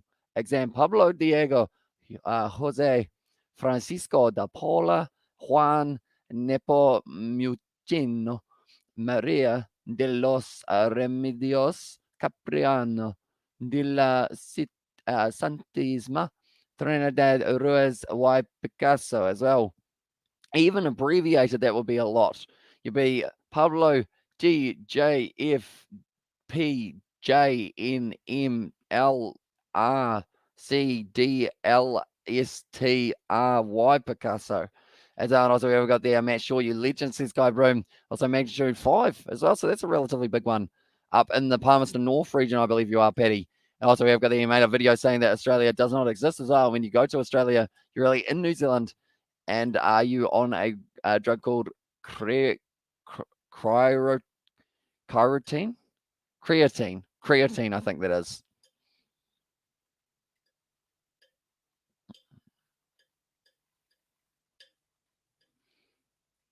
The moment it is going to be 10 overs to go here, and they have lost another wicket for themselves now. Kiwi lads, did you feel that earthquake? I did not, but I believe that is because I am in the South Island, unless it was in the South Island. I assume it wasn't in the South Island, though. Or was it in the South Island? I'll have to have a look. Was it in the South Island? It might have been in the South Island. Earthquakes today. That's close. Not out is called. I got a notification about expected shaking, and then it happens like 10 seconds later as well. Says Music QE there. Right. I'm going to have a look here. Weak earthquake, magnitude 5. Okay, so that was in the east of Stratford as well in the North Island, I believe. So we go there. Matt Shaw is up to 90 points as well. Says Skybroom. Oh, yeah, that's the thing. You needed wickets, don't you? I was like Stratford, and also what earthquake as well, says Jane. I believe it was in the North Island out on the west coast. Oh, Matt Shaw, he's doing nicely so far. 2 wickets for himself. And he is hopefully going to be able to keep on going. Stratford is on there, says Paddy Wagon. Currently 94 runs needed of 55 balls, 10.25 runs per over. I have family there as well. And there says Paddy Wagon. It's going to be worked away to the mid-wicket side. And it is just the single. That's the thing. This run rate continues to increase. And also, I'm in Wellington. It was around there as well. Says Music Kiwi. So around, I guess you'd say about 3/4 of the way up the North Island out to the west. So you wouldn't have felt too much, I wouldn't think there. I guess actually, to be fair, yeah, it can actually travel quite fast. So you probably did feel it, but it wasn't too close to Wellington. It was quite far away. Earthquakes are the weirdest things, like when you feel them as well, because it's like, yeah. I remember the Christchurch one, like the feeling of like type thing. And also I woke up during the night for one of the first ones that happened during the night. I was at someone's birthday party, and I woke up and I didn't think anything of it. And then like, that was it. So I only felt like 8 seconds as well. It's going to be Peter Siddle just going over the top. And also my dad went to school with Shane Warne as well, says Xavier Brown. Was he in the same year or something along those lines? I felt it for like 15 seconds as well, says Paddy Wagon there. And the chat as well. But yeah, currently 11:55 p.m. So that is probably not the best time to be having, well, I mean, no time's really the best time to be having earthquakes, but you never want to have one during the night either. Definitely if you're still awake. I feel like that makes it harder to go to sleep. Let's settle now. Currently 7 balls bowled. He's had quite a few dots so far, 1 year above as well, says Xavier Brown. Did he ever used to play cricket against him? Xavier Brown. And also, I hope my cat is okay, says Music Kiwi. And also, I wonder what Brian Tamaki will blame this one on as well. And there, so is that the guy who runs that other channel Kiwi gamer? I'm not too sure who that is, unfortunately. At 91 runs, they need 10.5 per over here to have any chance of being able to chase down this total. The Strikers, they were sitting 14 runs ahead. They have still got a power surge that they are able to take. But Bartlett, he's sitting on 4 of 9, but he can change an innings big time when he does end up going well. And that's the thing. Bartlett, for me, is a player who could certainly make his way into the Australia side in the future with the way that he bowls line and length, gets a bit of swing on it. If it's not going to be in the T20 format, perhaps give that man a chance. In a test match, see how it goes for one of those 4-day competitions that are happening in Australia at the moment for the state. I don't know why I said that man doesn't have a lot of hair. He's actually got quite a bit by the looks of it for Maha. Short ball, and it is going to be jumping straight through. We have got there who said Brisbane Heat will win, and also said earlier 170 plus runs total first innings. I think they have no knowledge about cricket. I'm cricket expert. Mind it, Layla as well. And there, although to be fair, Layla, if you were a cricket expert, you wouldn't be sitting about third last on the points tally because you are here for a majority of the streams. Just saying. Oh, yeah, I've got there. I was in Christchurch when first earthquake was up there a few years as well, or for New Year's. And also, as long as Siddle doesn't do much, I like take a wicket. I have a ridiculous economy. I am doing well as Bishop Brian. Oh, because does it show you all of the players in terms of the amount of runs or amount of points available for each of those players? Not Victor Kai, like kind of thing. So they'll be like, if you have Peter Siddle, you'd have 100 and something points type thing. And Bishop Brian, as on there says Victor and Adelaide Strikers is winning. That's mean points table will be more complicated as well, says Heartbeat. Yeah, we'll be a lot closer. And the Brisbane Heat, they will drop out of the top 5 as well. It's well bowled by Siddle, hit down the ground. They do take the single as well. What's harder to predict, T20 or test matches? I would say T20, just because, yes, sometimes you do have upsets in test matches, but I would say overall, you've got 3 chances in a test match, but normally the favourite does win it, unless, of course, we've had a couple recently that it hasn't really been the favourite going away with the win. But I would say overall T20, it's tougher because you just don't know how it will be going. Now, the guy I am playing has Siddle, and we only have 3 different players. So it is crucial that Short does well and Siddle doesn't as well, says Kai Broom. So far, Siddle, he's bowled 2 overs and he's only gone for 5 runs. So I assume that would help him out just a little bit. And also, what's Perth on the table, says Shane. So they are sitting top of the table at the moment, and they are sitting on 37 points, 7 points clear of anyone else, but they have also played an extra game.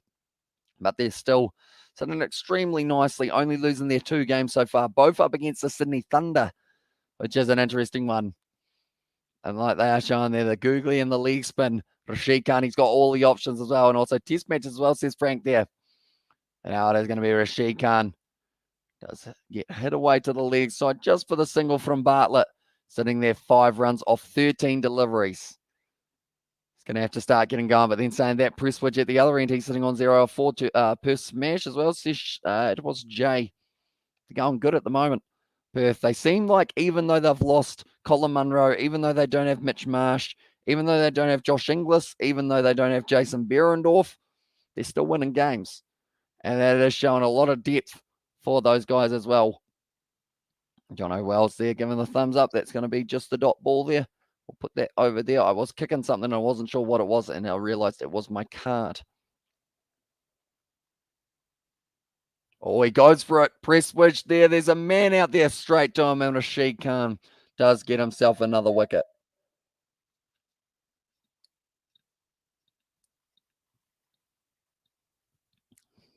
All right, Presswidge, he's going to be gone. I think he's predicting the exact score of the match, in which case the test prediction is much tougher as well, says Sebastian there. Yeah, I guess if it's the exact score type thing, it would be very tough. What happened to Colin? He got 100 today.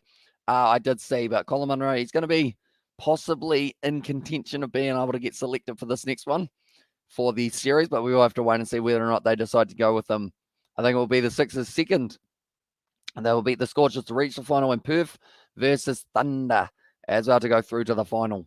I feel like that would be a very good final as well to be able to see. Definitely if Alex Hales is playing well, it would be Alex Hales up against someone like a Colin Munro or a Mitch Marsh, like a couple very big hitters. I bet you they wish they had Sam Billings, though, because he has really helped the Thunder in terms of progressing through the season. The fact that they are going to be missing him for that one. Kuhneman actually making his way out to the middle here. Currently 89 runs is the difference between these two sides. The Brisbane Heat, they are sending in Kuhneman, who they only have 3 wickets left in hand. Xavier Bartlett, though, he can hit a long ball. They need 11.87 runs per over. This is going to be destroying the net run rate for themselves as well. Well bowled by Rashid Khan. They get the single Kiwi of Brisbane Heat win. Will in 2 matches if they lose today. Heat will in 2 matches if they lose today. So they've got 2 more matches, the Heat, and they are going to be up against the Melbourne Stars. And also the other match will be up against the Perth Scorchers. So that's going to be 2 tough games for themselves. Definitely with the Stars getting a few of their players returning recently. But they've still got the potential, the Brisbane Heat. They just need to make sure that they do win those games that they need to. This was a must-win for them. And they have kind of unfortunately let themselves down a little bit in terms of the scoreboard, which is why they need to make sure that the next game does end up going their way as well. But Rashid Khan, once again, going to be bowling the Heat. Missing Marnus as well. Says Aiden, who else have they got out? The Brisbane Heat. Now that I'm thinking about it, a lot of their good players from last year are actually at different clubs now. I do see they've actually got 2 slips in play here for Rashid Khan. So that shows how confident they are for Rashid to be able to pick him up. And that's a brilliant delivery from Rashid. And that is going to be the end of the over. He's gone for 16 runs. He's got 3 wickets as well. And that is going to be 7 for 74 here for the Heat. This is not good. Why Monroe was not playing T20 World Cup? That's a good question. I think if he doesn't get selected for the one in Australia, I would be pretty surprised just because he does seem like a good option for them because he has been playing in Australian conditions as well. And like the top 3 are going to be Perth and the 2 Sydney teams as well. And only if McDermott fires, then I can only see 2 of the top 3 being in the final as well. And also Jay is telling it was the trophy cricket ball hockey stick as well. I do see there. And then a few kisses and a heart as well. And also we've got the Harry, have a good day. I'll talk to you so as well. And there's their good day. Welcome into the live stream, mate. Hope you are doing well at the moment. The power surge is now being taken. Bartlett's got power. He's up against Peterson. I reckon if they will bring him Marnus Labuschagne towards the finals. So as says Frank. And I guess that is if they make it through to the finals as well. Okay, it is the sirens at the ground. I was trying to work it out, but I could hear them in my ears. It's going to be hit down the ground from Xavier Bartlett. Just strikes it with pure power. And that is going to be 4 more runs for Xavier Bartlett. Now moves up to 10 runs off 15 deliveries. He is the one who can possibly change this innings here for the Brisbane Heat, but he needs to be out there at the end of the game. Longest YouTube name I've ever seen as well. I think it's right up there as well, although the one who was the spam is probably trying to possibly take that one. I assume that it's actually cut him off before he was able to put in the end of soon, perhaps. And thinking about uploading YouTube videos, anyone know any free editing softwares? Oh, Bartlett once again, and it's straight down the middle. I know that. Have you got yourself an iPhone, Xavier? Have you got an iPhone or have you got a Samsung, Android, Hawaii, I think is the other one, or Huawei? Something along those lines, I think is another brand of phone. A Microsoft, do they have, or Google phone? What type of phone have you got, Xavier? It's going to be hit down the ground. It's going to be nicely hit. One more time from Bartlett. That is a dot ball, though. They need 80 runs off 40 balls, now 39, for them to be able to tick over and get themselves the win. 12.31. He likes to hit it in the air. Xavier Bartlett, he likes to hit it long as well, and that is something that he will have to try and do for the next little while. Still 16 runs behind what the Strikers were at this point in time. They've still got an over of Rashid Khan, so that's going to really escalate the run rate. Peter Siddle, though, I have an iPhone, but want to edit on the Windows laptop as well. Or okay, because I know iPhone, you've got that option of kind of like the iMovie or something along those lines. I'd say free software on a computer. What else have you got? I'm trying to think of what I used to use before. I mean, I use Filmora. It's a relatively cheap option, but I guess if you're trying to spend no money on it, it's a very tricky one to find a free software that does kind of let you do a lot of things. Shot down the ground once again from Bartlett. Is there someone back there? There is not, and that is going to be another 4 runs. He loves playing straight down the ground here, Bartlett. Come on, Heat. So I'll see Shane there, and also, yes, Bartlett destroyed Peter Siddle's economy rate. So that says Kai, and he is indeed at the moment. And Bartlett keeps on hitting boundaries. That man, he just smacks it down the ground. They got to bowl Rashid Khan for the second over of the power surge. But Bartlett, like they said, 18 off 18 here for Bartlett. Tries that to the leg side, doesn't quite get hold of it. Is Premier Pro any good? I can get it for free for school. Is that any good? Don't really know. I think Premier Pro, that's Adobe Premier Pro, isn't it? I think that's actually one of the top ones that you can get for yourself. If it is Adobe Premier Pro, that is one moment. We'll go like this. Adobe Premiere Pro. Yeah, I think that is actually quite a good option. If you can get it for free for school, I would 100% recommend it because I am not a student and I wish that I was just so that I could get that cheaper than what it is because it's like $30 a month if you are not a student. But currently now is going to be Kuhneman. He will be on strike. Is he just going to wind up and go bang here or does he end up maybe losing his wicket to Peter Siddle? So Voltos hits it down the ground, gets the single, and it does now mean that he will be on strike for the next over as well. And they did want Bartlett on strike, I would have thought, Premier Pro, and then for news, you could use iMovie as well, says Cobroom. And that was why my first PC cost me about 3.5K, had a 1.2 gigabyte hard drive, and about 2 megabytes of RAM, and a 120 MHz CPU running Windows 95. As well, says Novmum. I feel like this is going to show my computer knowledge. That seems like that's quite good for the hard drive, I believe. I don't think my one has a hard drive like that. The reason I got my one is because it had a green light, and I was like, hey, that looks cool. So I'll get that. I think it's got like 8 gigabytes of RAM, but 2 megabytes of RAM. Like, that's the thing. It's crazy how far technology has come the last little while. How many overs left at this stage? We have got 6 overs left. TikTok sports editors as well. CapCut is what all the kids use to make TikTok sports edits. As I said, Xavier Brown. So what type of videos are you thinking of doing, Xavier? And have you got Windows 11? It just came out this year. Not sure. Not sure. I don't even know how to find that out. I don't remember whether or not I've updated my Windows or not. Maybe. Not too sure. Left-hand and right-hand combination is difficult for an opposition team like Australia. So Munro straight through there. Rashid Khan picks up another one. That is 4 wickets now for himself, and he is just tearing through this Brisbane Heat lineup. Kuhneman, he is hogging this strike. Unfortunately for this power surge over, if it was Bartlett on strike, could have been a very expensive over. Beautiful wronging from Rashid Khan, and I'm just rolling my R's on absolutely everything. Turn to fairway. Celebration for Rashid Khan as well. I only have a typewriter as well. It's a little slow when I'm on YouTube and Facebook, but it does the job. As well, says Jay Hayes. Exactly right. You know, a typewriter, underrated. Although, can your typewriter do this? You're watching? Whoops. You ready? You ready? Wow, it turned blue. That's about the fanciest thing my thing can do. I almost dropped the keyboard about 4 times. The man of the match, which player I got the award? Rashid Khan or another name as well, says Vishal. I feel like it's got to be Rashid Khan. 4 wickets here in a game-changing innings. It's going to be Majib now on strike. Now, we remember rightly, Rashid Khan was able to get out by Majib in the first innings. He's hit it hard. He's hit it well, Majib, as he got all of it. He is not, and that's the fifer for Rashid Khan. And for the second time now in this match, he has got himself a hat-trick ball. And if he gets the hat-trick, that cleans up the whole lineup. But Bartlett will be on strike. And Southlanders roll the R's as well.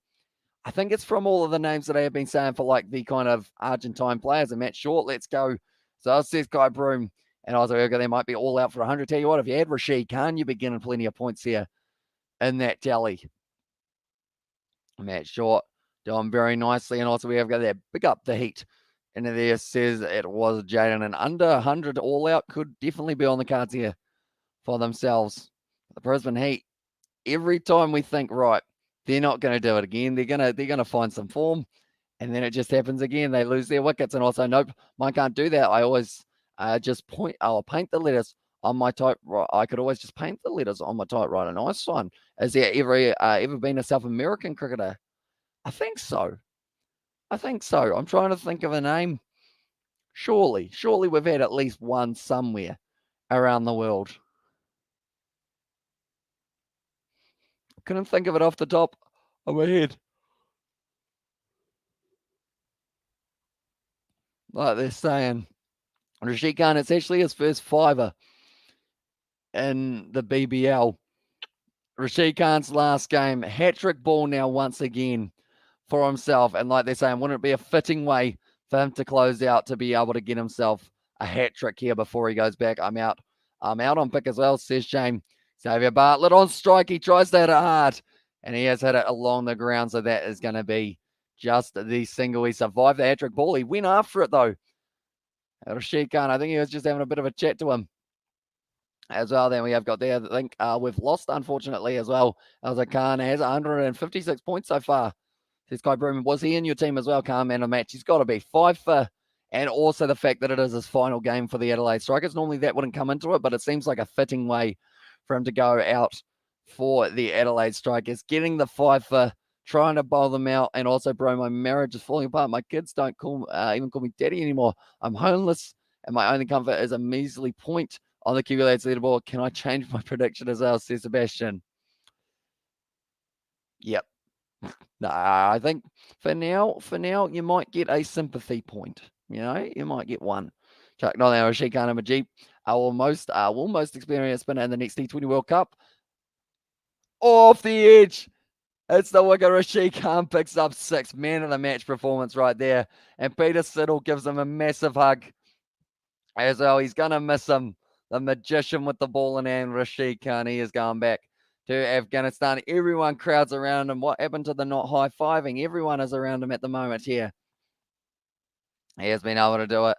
Rashid Khan, 6-wicket haul off the edge, ends up going straight to the man at first slip, and Khan has 176. Change your wife as well. And there. But now from that we have got there, they did get bowled out for a total